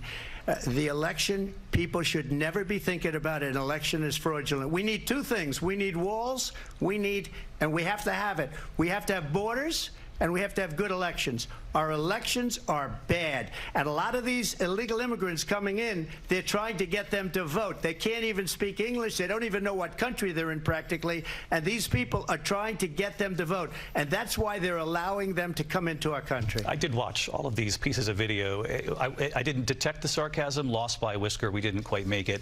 And we should just point out here as clarification, and you know this, you and your allies, 60 cases in front of many judges, many of them Republican. No judge looked at it. And said they said we didn't have standing. That's the other thing. They said we didn't have standing, a technicality. Can you imagine a system where a person in an election doesn't have standing? The President of the United States doesn't have standing. That's how we lost. If you look at the facts, and I'd love to have you'll do a special on it, I'll show you Georgia, and I'll show you Wisconsin, and I'll show you Pennsylvania, and I'll show you. We have so many facts and statistics, but you know what? That doesn't matter, because we have to solve the problem that we have right now. That's old news. And the problem that we have right now is we have a nation in decline, and they have put it into decline. We have a nation that is dying, David. Mr. President, thank you. Vice President Harris, you heard the president there tonight. He said he didn't say that he lost by a whisker, so he still believes he did not lose the election that was won by President Biden and yourself. But I do want to ask you about something that's come up in the last couple of days. This was a post from President Trump about this upcoming election just weeks away. He said, when I win, those people who cheated, and then he lists donors, voters, election officials, he says will be prosecuted to the fullest extent of the law, which will include long-term prison sentences. One of your campaign's top lawyers responded saying, we won't let Donald Trump intimidate us, we won't let him suppress the vote. Is that what you believe he's trying to do here? Donald Trump was fired by 81 million people. So let's be clear about that. And clearly he is having a very difficult time processing that. But we cannot afford to have a president of the United States who attempts, as he did in the past, to upend the will of the voters in a free and fair election. And I'm going to tell you that I have traveled the world as Vice President of the United States, and world leaders are laughing at Donald Trump. I have talked with military leaders, some of whom worked with you, and they say you're a disgrace. And when you then talk in this way in a presidential debate and deny what over and over again are court cases you have lost because you did in fact lose that election, it leads one to believe that perhaps we do not have in the candidate to my right the temperament or the ability to not be confused about fact. That's deeply troubling, and the American people deserve better. I'll give you 1 minute to respond, Mr. President. Let me just say about world leaders. Viktor Orban, one of the most respected men, they call him a strong man. He's a tough person, smart. Prime Minister of Hungary. They said, why is the whole world blowing up? 3 years ago it wasn't. Why is it blowing up? He said, because you need Trump back as president. They were afraid of him. China was afraid, and I don't like to use the word afraid, but I'm just quoting him. China was afraid of him. North Korea was afraid of him. Look at what's going on with North Korea, by the way. He said Russia was afraid of him. I ended the Nord Stream 2 pipeline, and Biden put it back on day one, but he ended the XL pipeline. The XL pipeline in our country, he ended that. But he let the Russians build a pipeline going all over Europe and heading into Germany, the biggest pipeline in the world. Look, Viktor Orban said it. He said the most respected, most feared person is Donald Trump. We had no problems when Trump was president, but when this weak, pathetic man that you saw at a debate just a few months ago, that if he weren't in that debate, he'd be running instead of her. She got no votes. He got 14 million votes. What you did, you talk about a threat to democracy. He got 14 million votes, and they threw him out of office. And you know what? I'll give you a little secret. He hates her. He can't stand her. But he got 14 million votes. They threw him out. She got 0 votes. And when she ran, she was the first one to leave because she failed. And now she's running. I don't understand it, but I'm okay with it because your time is I think we're going to do very well. We've got a lot more to get to. Turning now to the Israel-Hamas war and the hostages who are still being held, Americans among them. Vice President Harris, in December, you said, quote, Israel has a right to defend itself, but you added, quote, it matters how, saying international humanitarian law must be respected. Israel must do more to protect innocent civilians. You said that 9 months ago. Now an estimated 40,000 Palestinians are dead. Nearly 100 hostages remain. Just last week, Prime Minister Benjamin Netanyahu said there's not a deal in the making. President Biden has not been able to break through the stalemate. How would you do it? Well, let's understand how we got here. On October 7, Hamas, a terrorist organization, slaughtered 1,200 Israelis. Many of them young people who were simply attending a concert. Women were horribly raped. And so absolutely, I said then, I say now, Israel has a right to defend itself. We would. And how it does so matters. Because it is also true, far too many innocent Palestinians have been killed. Children, mothers. What we know is that this war must end. It must end immediately, and the way it will end is we need a ceasefire deal and we need the hostages out. And so we will continue to work around the clock on that. Work around the clock, also understanding that we must chart a course for a two-state solution. And in that solution, there must be security for the Israeli people and Israel, and in equal measure for the Palestinians. But the one thing I will assure you always, I will always give Israel the ability to defend itself, in particular as it relates to Iran and any threat that Iran and its proxies pose to Israel. But we must have a two-state solution where we can rebuild Gaza, where the Palestinians have security, self-determination, and the dignity they so rightly deserve. President Trump, how would you negotiate with Netanyahu and also Hamas in order to get the hostages out and prevent the killing of more innocent civilians in Gaza? If I were president, it would have never started. If I were president, Russia would have never, ever, I know Putin very well, he would have never, and there was no threat of it either, by the way, for 4 years, have gone into Ukraine and killed millions of people when you add it up, far worse than people understand what's going on over there. But when she mentions about Israel, all of a sudden, she hates Israel. She wouldn't even meet with Netanyahu when he went to Congress to make a very important speech. She refused to be there because she was at a sorority party of hers. She wanted to go to the sorority party. She hates Israel. If she's president, I believe that Israel will not exist within 2 years from now. And I've been pretty good at predictions, and I hope I'm wrong about that one. She hates Israel. At the same time, in her own way, she hates the Arab population because the whole place is going to get blown up. Arabs, Jewish people, Israel will be gone. It would have never happened. Iran was broke under Donald Trump. Now Iran has $300 billion because they took off all the sanctions that I had. Iran had no money for Hamas or Hezbollah or any of the 28 different spheres of terror. And they are spheres of terror, horrible terror. They had no money.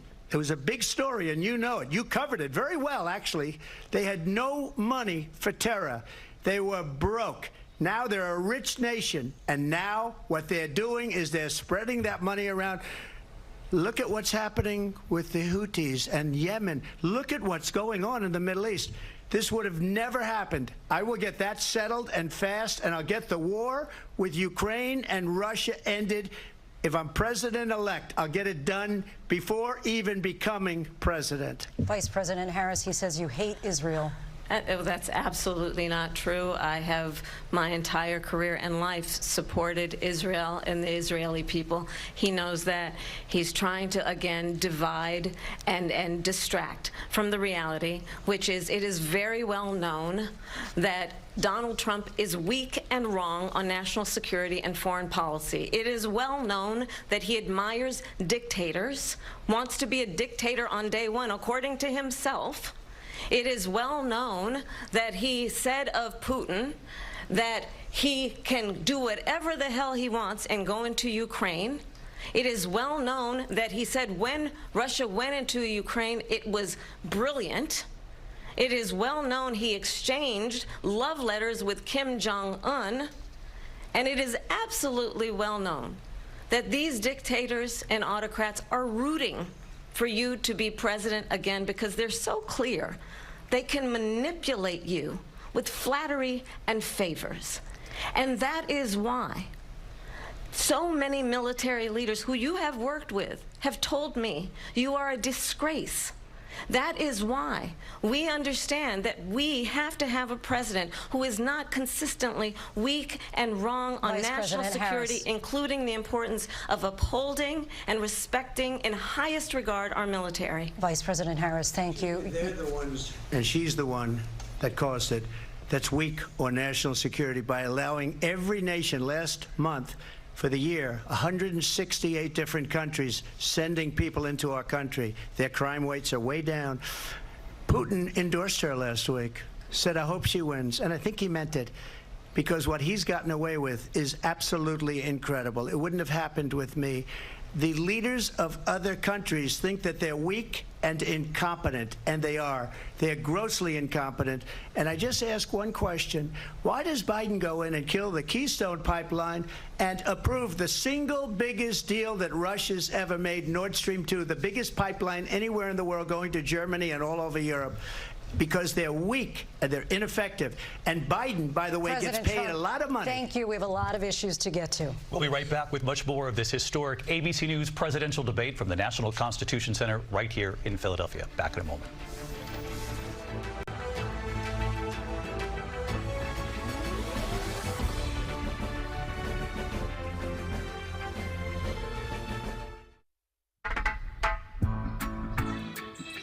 Rise up this morning, smile with the rising sun.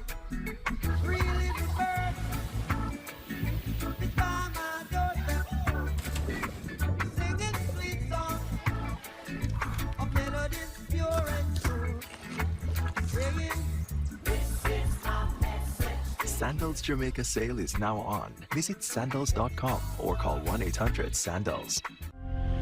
At Simply Safe, your safety is the only thing that matters. We designed smarter ways to detect motion for fast emergency response. We create HD cameras so you could see what's happening in your home from anywhere. All powered by Fast Protect technology. Exclusively from Simply Safe for faster police response. Get Simply Safe today with no contracts or cancellation fees, so you're never locked in. There's no safe like Simply Safe.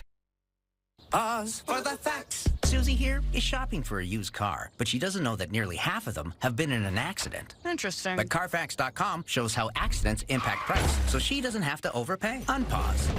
Shop the all-new Carfax.com. I had 20 years of experience as an HR professional, and I had reached a ceiling, so I enrolled in UMGC. I would not be the person that I am today had it not been for the partnership with UMGC. Here we go. Consumer Cellular uses the same towers as Big Wireless, but then passes the savings on to you. Save your money for something else. Speaking of, I ordered us some Thai food. For unlimited talk and text with reliable coverage starting at just $20, call Consumer Cellular. If you have wet AMD, you never want to lose sight of the things you love. Some things should stand the test of time. Long-lasting EYLEA HD could significantly improve your vision. More people on EYLEA HD had no fluid in the retina compared to those on EYLEA at 4 months. EYLEA HD is the only wet AMD therapy that helped 8 out of 10 people go up to 4 months between injections after 3 initial monthly treatments. If you have an eye infection, eye pain or redness, or allergies to EYLEA HD, don't use. Eye injections like EYLEA HD may cause eye infection, separation of the retina, or rare but severe swelling of blood vessels in the eye. An increase in eye pressure has been seen. There is an uncommon risk of heart attack or stroke associated with blood clots. The most common side effects were blurred vision, cataract, corneal injury, and eye floaters. And there's still so much to see. If you are on EYLEA or a similar type of treatment, ask your retina specialist about EYLEA HD today for the potential for fewer injections. Progress.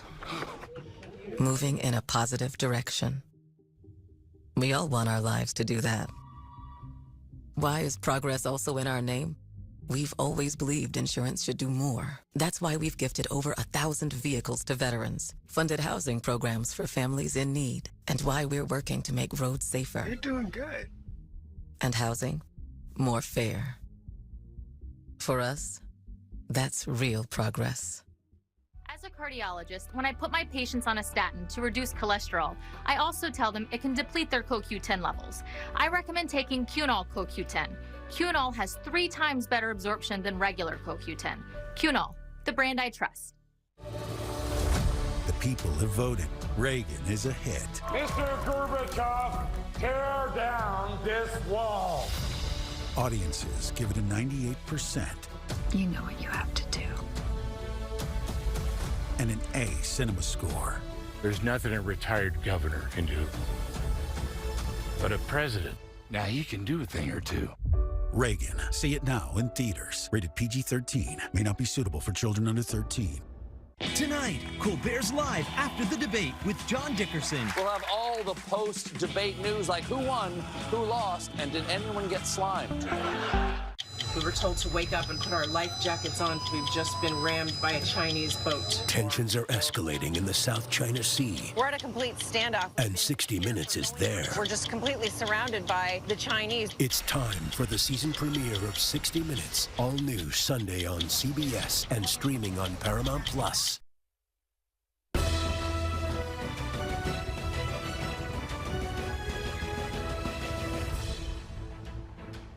Philadelphia, Pennsylvania. Here again, David Muir and Lindsay Davis. Welcome back to this historic ABC News presidential debate tonight. We're going to continue here, and I want to turn to the war in Ukraine. We're now 2.5 years into this conflict. Mr. President, it has been the position of the Biden administration that we must defend Ukraine from Russia, from Vladimir Putin, to defend their sovereignty, their democracy, that it's in America's best interest to do so, arguing that if Putin wins, he may be emboldened to move even further into other countries. You have said you would solve this war in 24 hours. You said so just before the break tonight. How exactly would you do that? And I want to ask you a very simple question tonight. Do you want Ukraine to win this war? I want the war to stop. I want to save lives that are being uselessly, people being killed by the millions. It's the millions. It's so much worse than the numbers that you're getting, which are fake numbers.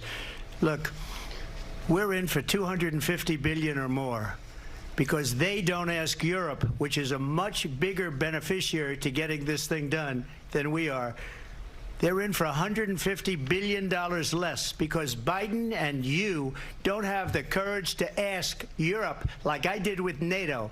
They paid billions and billions, hundreds of billions of dollars when I said, either you pay up or we're not going to protect you anymore. So that's maybe one of the reasons they don't like me as much as they like weak people.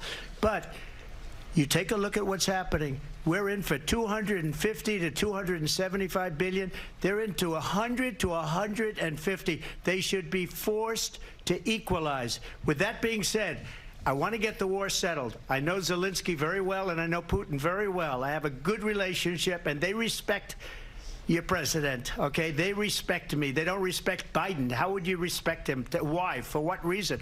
He hasn't even made a phone call in 2 years to Putin, hasn't spoken to anybody. They don't even try and get it. That is a war that's dying to be settled. I will get it settled before I even become president. If I win, when I'm president-elect, and what I'll do is I'll speak to one, I'll speak to the other, I'll get them together. That war would have never happened. And in fact, when I saw Putin after I left, unfortunately left because our country has gone to hell, but after I left, when I saw him building up soldiers, he did it after I left, I said, oh, he must be negotiating. It must be a good, strong point of negotiation. Well, it wasn't, because Biden had no idea how to talk to him. He had no idea how to stop it. And now you have millions of people dead, and it's only getting worse, and it could lead to World War III. Don't kid yourself, David. We're playing with World War III, and we have a president that we don't even know if he's... Where is our president? We don't even know if he's a president. And just to clarify they here... They threw him out of a campaign like a dog. We don't even know. Is he our president? But we have a president, Mr. President, that doesn't know he's alive. Your time is up.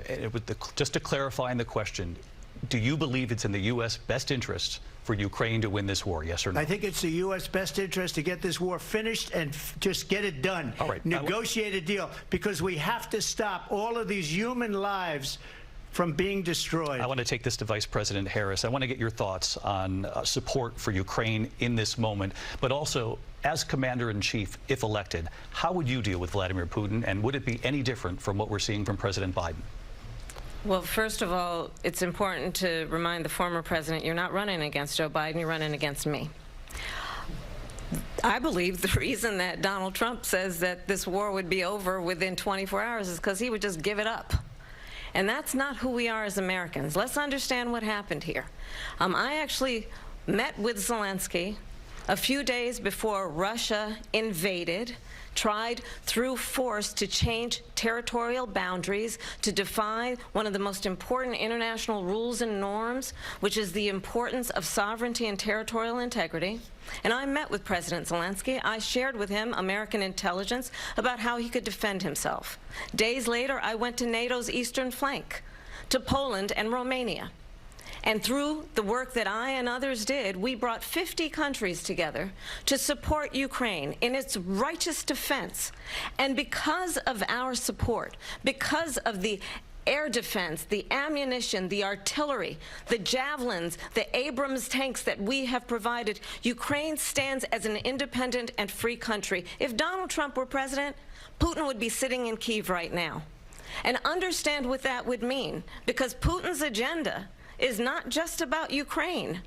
Understand why the European allies and our NATO allies are so thankful that you are no longer president, and that we understand the importance of the greatest military alliance the world has ever known, which is NATO, and what we have done to preserve the ability of Zelensky and the Ukrainians to fight for their independence. Otherwise, Putin would be sitting in Kyiv with his eyes on the rest of Europe, starting with Poland. And why don't you tell the 800,000 Polish Americans right here in Pennsylvania how quickly you would give up for the sake of favor and what you think is a friendship with what is known to be a dictator who would eat you for lunch. Vice President Harris, thank you. We've heard from both of you on Ukraine tonight. Afghanistan came up in the last hour. I wanted her to respond to something you said earlier, and please, I'll give you a minute here. Putin would be sitting in Moscow, and he wouldn't have lost 300,000 men and women, but he would have been sitting in Moscow. Quiet, please. He would have been sitting in Moscow much happier than he is right now. But eventually, you know, he's got a thing that other people don't have. He's got nuclear weapons. They don't ever talk about that. He's got nuclear weapons. Nobody ever thinks about that. And eventually, maybe he'll use them, and maybe he hasn't been that threatening. but he does have that, something we don't even like to talk about. Nobody likes to talk about it. But just so you understand, they sent her to negotiate peace before this war started. 3 days later, he went in and he started the war because everything they said was weak and stupid. They said the wrong things. That war should have never started. She was the emissary. They sent her in to negotiate with Zelensky and Putin, and she did. And the war started 3 days later. And that's the kind of talent we have with her. She's worse than Biden. In my opinion, I think he's the worst president in the history of our country. She goes down as the worst vice president in the history of our country. But let me tell you something. She is a horrible negotiator. They sent her in to negotiate. As soon as they left, Putin did the invasion. President Trump, thank you. You did bring up something. You said she went to negotiate with Vladimir Putin. Vice President Harris, have you ever met Vladimir Putin? Can you clarify tonight? Yet again, I said it at the beginning of this debate, you're going to hear a bunch of lies coming from this fellow. And that is another one. When I went to meet with President Zelensky, I've now met with him over 5 times. The reality is it has been about standing as America always should, as a leader upholding international rules and norms, as a leader who shows strength, understanding that the alliances we have around the world are dependent on our ability to look out for our friends and not favor our enemies because you adore strongmen instead of caring about democracy. And that is very much what is at stake here. The President of the United States is commander-in-chief. And the American people have a right to rely on a president who understands the significance of America's role and responsibility in terms of ensuring that there is stability and ensuring we stand up for our principles and not sell them for the benefit of personal flattery. We've talked about Ukraine and Vladimir Putin. I do want to talk about Afghanistan. It came up in the first hour of this debate.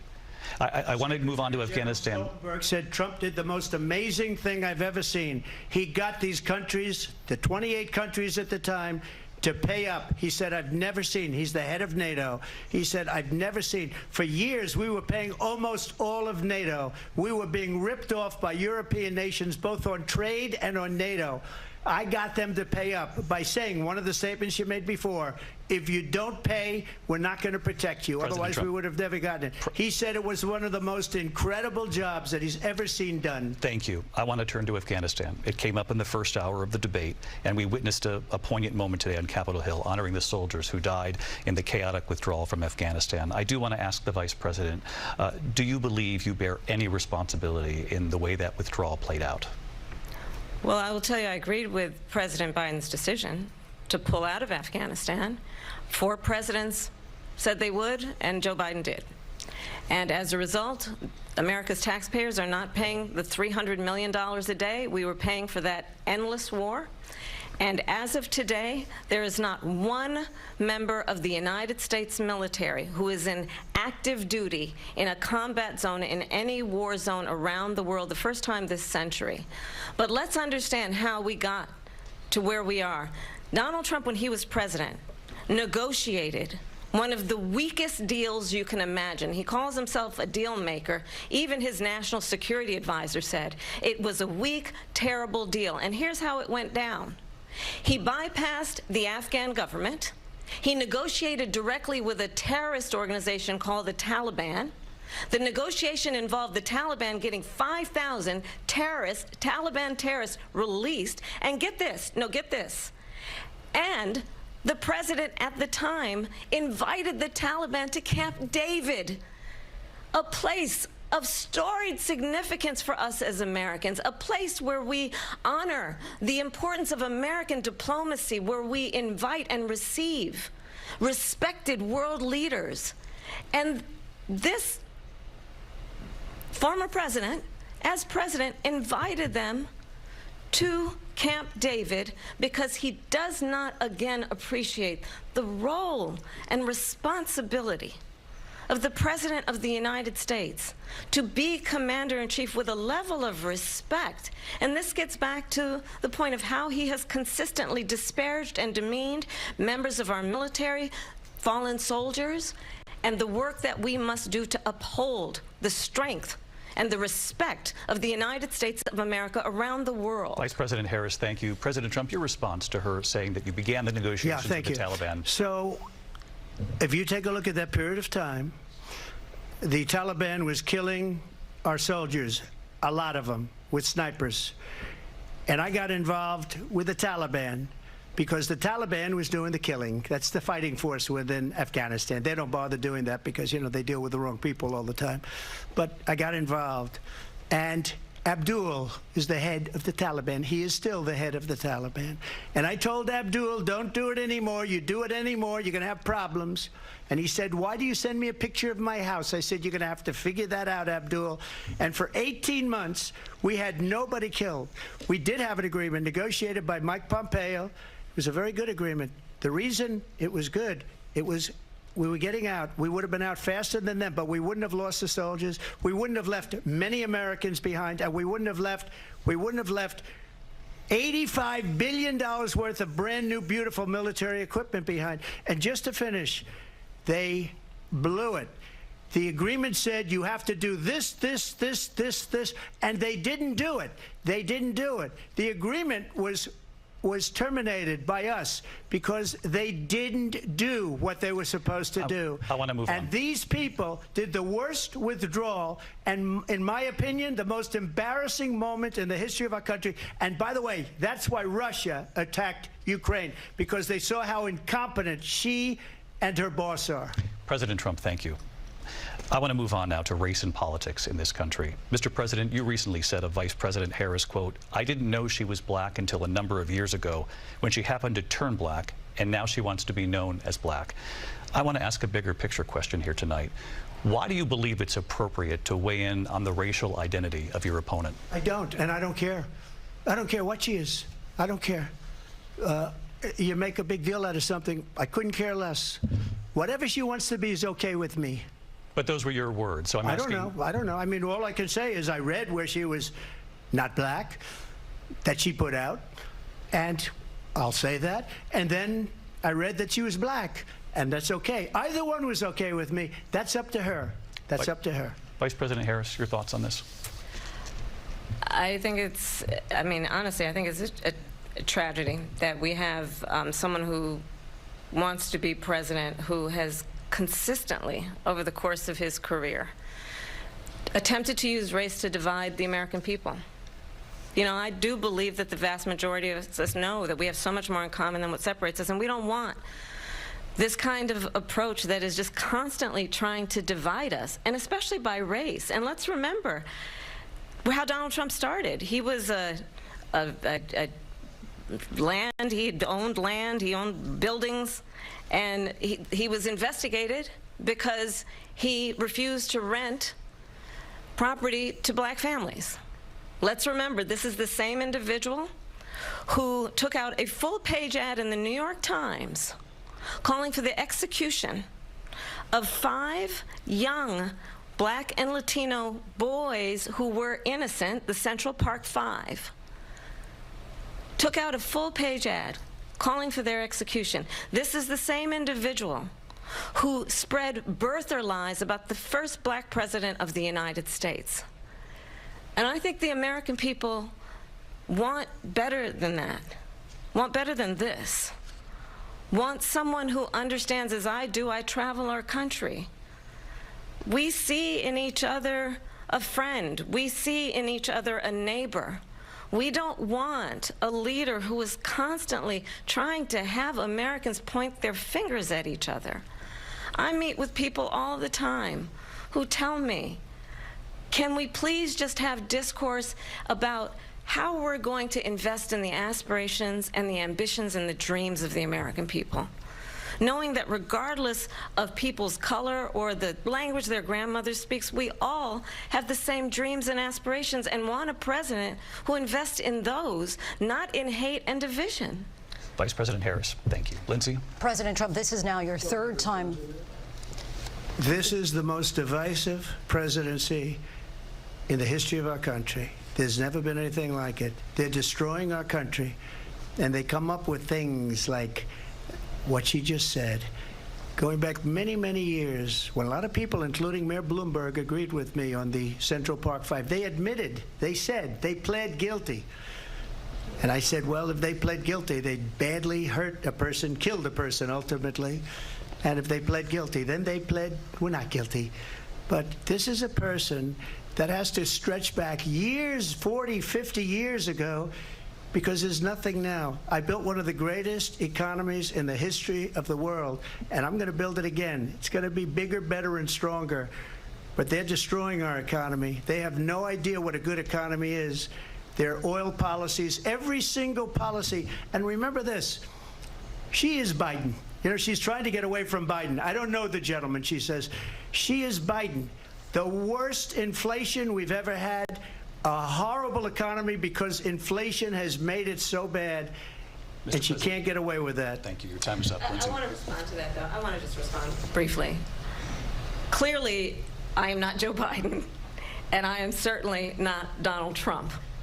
And what I do offer is a new generation of leadership for our country, one who believes in what is possible, one who brings a sense of optimism about what we can do instead of always disparaging the American people. I believe in what we can do to strengthen our small businesses, which is why I have a plan. Let's talk about our plans, and let's compare the plans. I have a plan to give startup businesses $50,000 tax deduction, to pursue their ambitions, their innovation, their ideas, their hard work. I have a plan, $6,000 for young families for the first year of your child's life, to help you in that most critical stage of your child's development. I have a plan that is about allowing people to be able to pursue what has been fleeting in terms of the American dream by offering a help with down payment of $25,000 down payment assistance for first-time home buyers. That's the kind of conversation, I believe, David, that people really want tonight, as opposed to a conversation that is constantly about belittling and name-calling. Let's turn the page Vice President and move Harris, forward. Thank you. Let's turn to policy. President Let's Trump, turn back we to have policy. to move on. President Trump. Let's turn to policy, She has please. a plan to defund the police. She has a plan to confiscate everybody's gun. President Trump, she we has do a have to plan move on to not other allow issues. fracking in Pennsylvania or anywhere else. Okay. That's you, what her President. plan is until just recently. I just need Lindsay, to go ahead. respond President because Trump, no, the President former Trump. president has said No, I'm something sorry. twice that I need to respond to. I'm sorry. We're going to move on, Vice President Harris. To what he President has said Trump, this is multiple now times. your third time running for president. You have long vowed to repeal and replace the Affordable Care Act, also known as Obamacare. You have failed to accomplish that. You now say you're going to keep Obamacare, quote, unless we can do something much better. Correct. Last month, you said, quote, we're working on it. So tonight, 9 years after you first started running, do you have a plan, and can you tell us what it is? Obamacare was lousy health care, always was. It's not very good today. And what I said, that if we come up with something, and we are working on things, we're going to do it and we're going to replace it. But remember this, I inherited Obamacare because Democrats wouldn't change it. They wouldn't vote for it. They were unanimous. They wouldn't vote to change it. If they would have done that, we would have had a much better plan than Obamacare. But the Democrats came up. They wouldn't vote for it. I had a choice to make when I was president. Do I save it and make it as good as it can be, never going to be great, or do I let it rot? And I felt I had an obligation, even though politically it would have been good to just let it rot and let it go away. I decided, and I told my people, the top people, and they're very good people. I have a lot of good people in that administration. We read about the bad ones. We had some real bad ones, too, and so do they. They have really bad ones. The difference is they don't get rid of them. But let me just explain. I had a choice to make. Do I save it and make it as good as it can be, or do I let it rot? And I saved it. I did the right thing. But it's still never going to be great, and it's too expensive for people. And what we will do is we're looking at different plans. If we can come up with a plan that's going to cost our people, our population, less money and be better health care than Obamacare, then I would absolutely do it. But until then, I'd run it as good as it can be run. So just a yes or no, you still do not have a plan? I have concepts of a plan. I'm not president right now. But if we come up with something. I would only change it if we come up with something that's better and less expensive. And there are concepts and options we have to do that. And you'll be hearing about it in the not-too-distant future. Vice President Harris, in 2017, you supported Bernie Sanders' proposal to do away with private insurance and create a government-run health care system. 2 years later, you proposed a plan that included a private insurance option. What is your plan today? Well, first of all, I absolutely support, and over the last 4 years as Vice President, private health care options. But what we need to do is maintain and grow the Affordable Care Act. But I'll get to that, Lindsay. I just need to respond to a previous point that the former president has made. I've made very clear my position on fracking. And then this business about taking everyone's guns away. Tim Walz and I are both gun owners. We're not taking anybody's guns away. So stop with the continuous lying about this stuff. As it relates to the Affordable Care Act, understand, just look at the history to know where people stand. When Donald Trump was president, 60 times he tried to get rid of the Affordable Care Act. 60 times. I was a senator at the time when I will never forget the early morning hours when it was up for a vote in the United States Senate.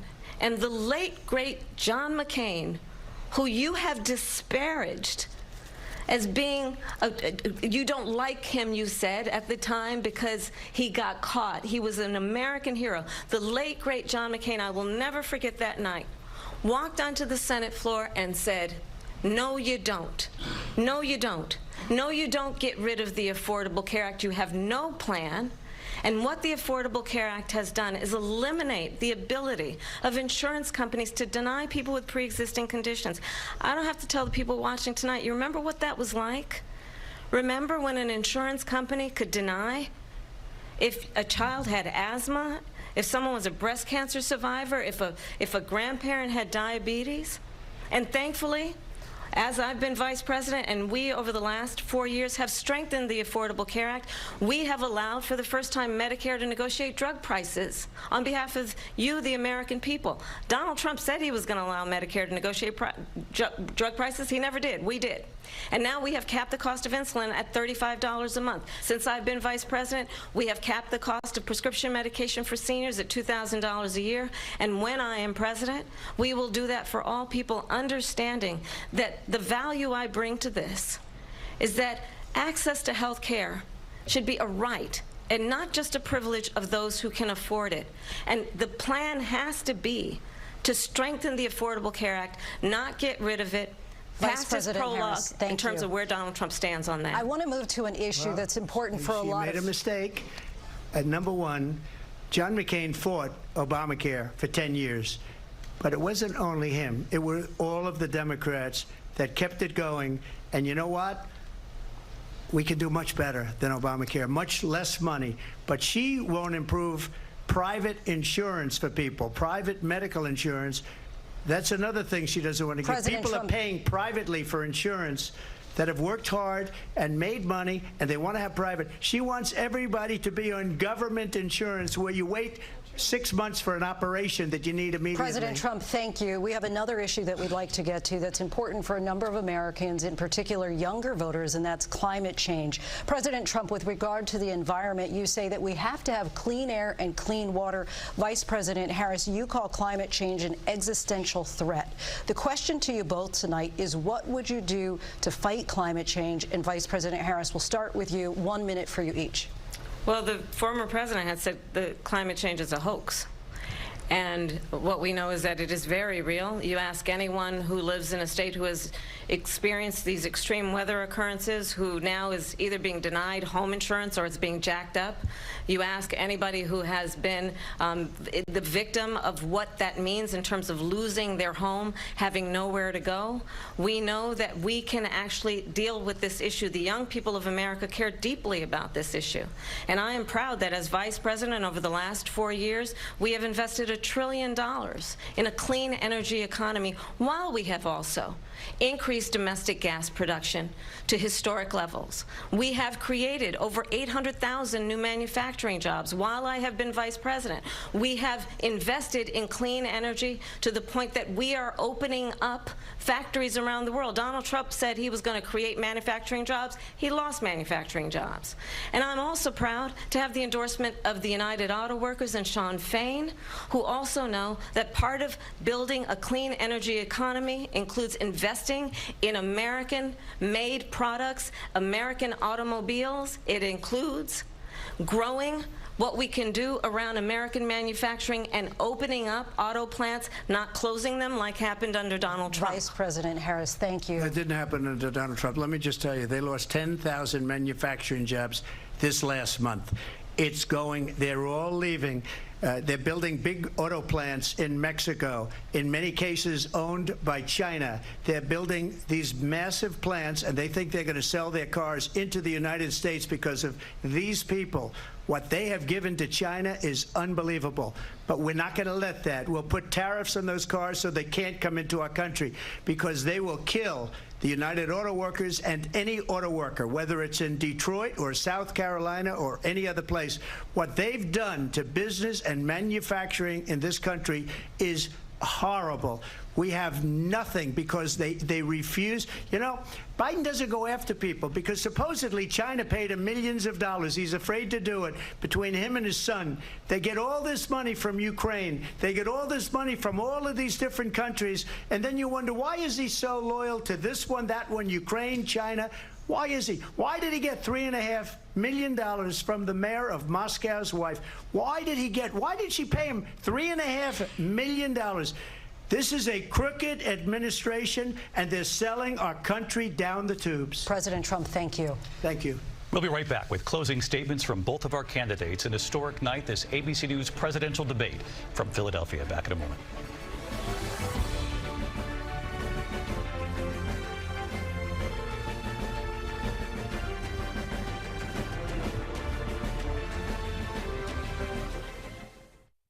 Ah, mornings. The golden hour of cold and flu symptoms. I'm feeling better. Cough? Congestion? All in one and done with Mucinex Kickstart.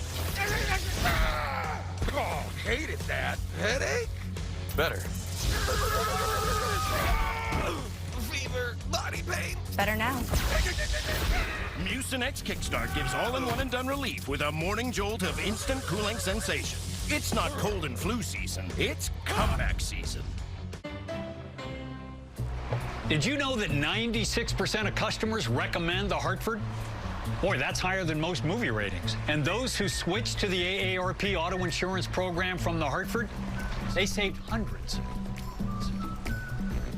For the savings, benefits, and best-in-class claims experience you deserve, make the switch today. To get your free quote, call or click today. The Bucks got your back. Why pay too much for cable TV when it costs less for Fubo TV? Get all the channels you want with all the entertainment you love for the price that cable can't beat. Start watching at FuboTV.com. At Avocado, how you sleep matters.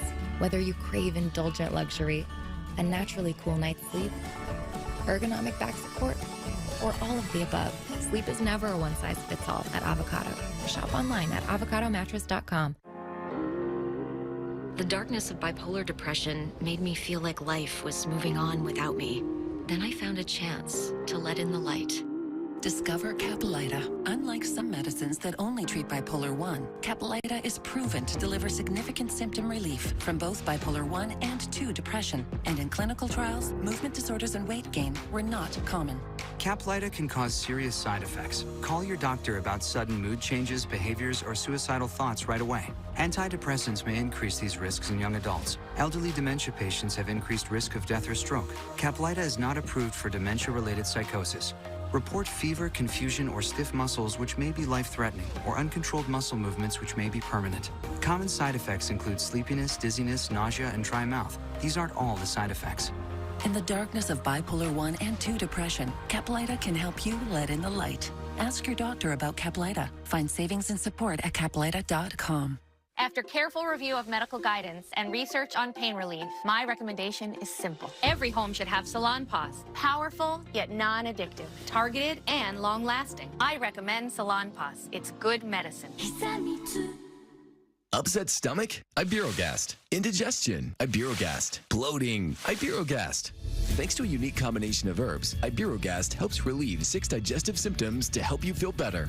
6 digestive symptoms, the power of nature. Iberogast. We were told to wake up and put our life jackets on. We've just been rammed by a Chinese boat. Tensions are escalating in the South China Sea. We're at a complete standoff. And 60 Minutes is there. We're just completely surrounded by the Chinese. It's time for the season premiere of 60 Minutes. All new Sunday on CBS and streaming on Paramount+. Vance Walz, the CBS News Vice Presidential Debate, October 1st. At KWTX.com, you choose your news. It's the news you want. The most chosen news stories that are the most read, most interesting stories, all in one location. The most popular list from KWTX.com. KWTX News 10. Sponsored by Members Choice Credit Union. Smart savings and checking, great loan rates, and credit cards with the rewards you want. When life happens, we can help. ChoiceFCU.com. KWTX presents the Greg May Honda Extra Point High School Football Show on News 10. Catch highlights from teams all across Central Texas every Friday night at 10.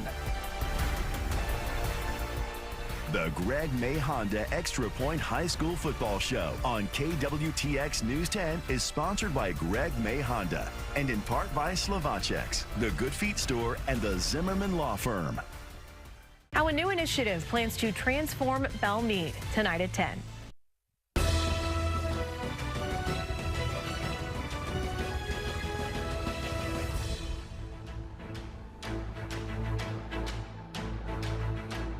Welcome back tonight. The time has come for closing statements, and Vice President Harris, we begin with you. So I think you've heard tonight two very different visions for our country. One that is focused on the future, and the other that is focused on the past, and an attempt to take us backward.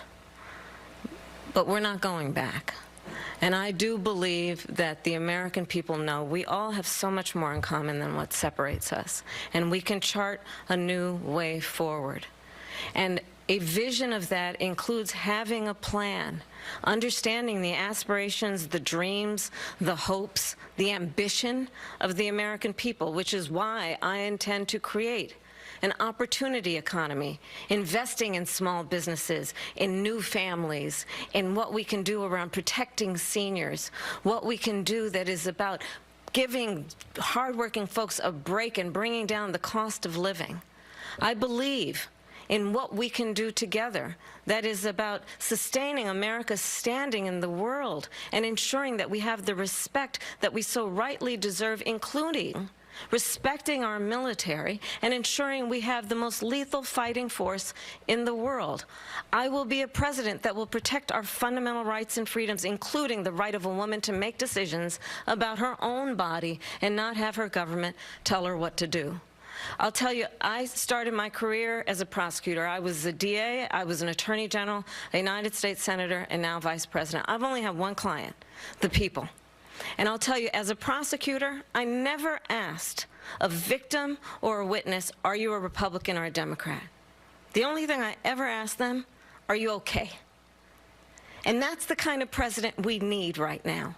Someone who cares about you and is not putting themselves first. I intend to be a president for all Americans and focus on what we can do over the next 10 and 20 years to build back up our country by investing right now in you, the American people. Vice President Harris, thank you. President Trump? So she just started by saying she's going to do this, she's going to do that, she's going to do all these wonderful things. Why hasn't she done it? She's been there for 3.5 years. They've had 3.5 years to fix the border. They've had 3.5 years to create jobs and all the things we talked about. Why hasn't she done it? She should leave right now, go down to that beautiful White House, go to the Capitol, get everyone together and do the things you want to do, but you haven't done it, and you won't do it because you believe in things that the American people don't believe in. You believe in things like we're not going to frack. We're not going to take fossil fuel. We're not going to do things that are going to make this country strong, whether you like it or not. Germany tried that, and within 1 year, they were back to building normal energy plants. We're not ready for it. We can't sacrifice our country for the sake of bad vision. But I just ask one simple question. Why didn't she do it? We're a failing nation.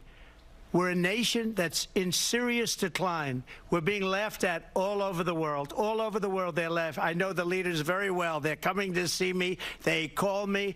We're laughed at all over the world. They don't understand what happened to us as a nation. We're not a leader. We don't have any idea what's going on. We have wars going on in the Middle East. We have wars going on with Russia and Ukraine. We're going to end up in a third world war, and it'll be a war like no other because of nuclear weapons, the power of weaponry. I rebuilt our entire military. She gave a lot of it away to the Taliban. She gave it to Afghanistan.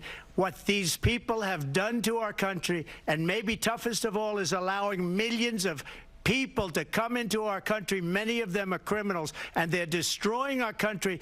The worst president, the worst vice president in the history of our country. President Trump, thank you. And that is our ABC News presidential debate from here in Philadelphia at the National Constitution Center. I'm Lindsay Davis. And I'm David Muir. Thank you for watching here in the U.S. and all over the world, and from all of us here at ABC News. Good night.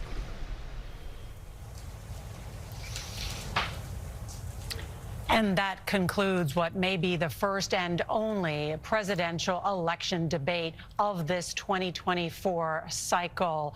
It was fascinating to watch these two candidates spar over more than an hour and a half.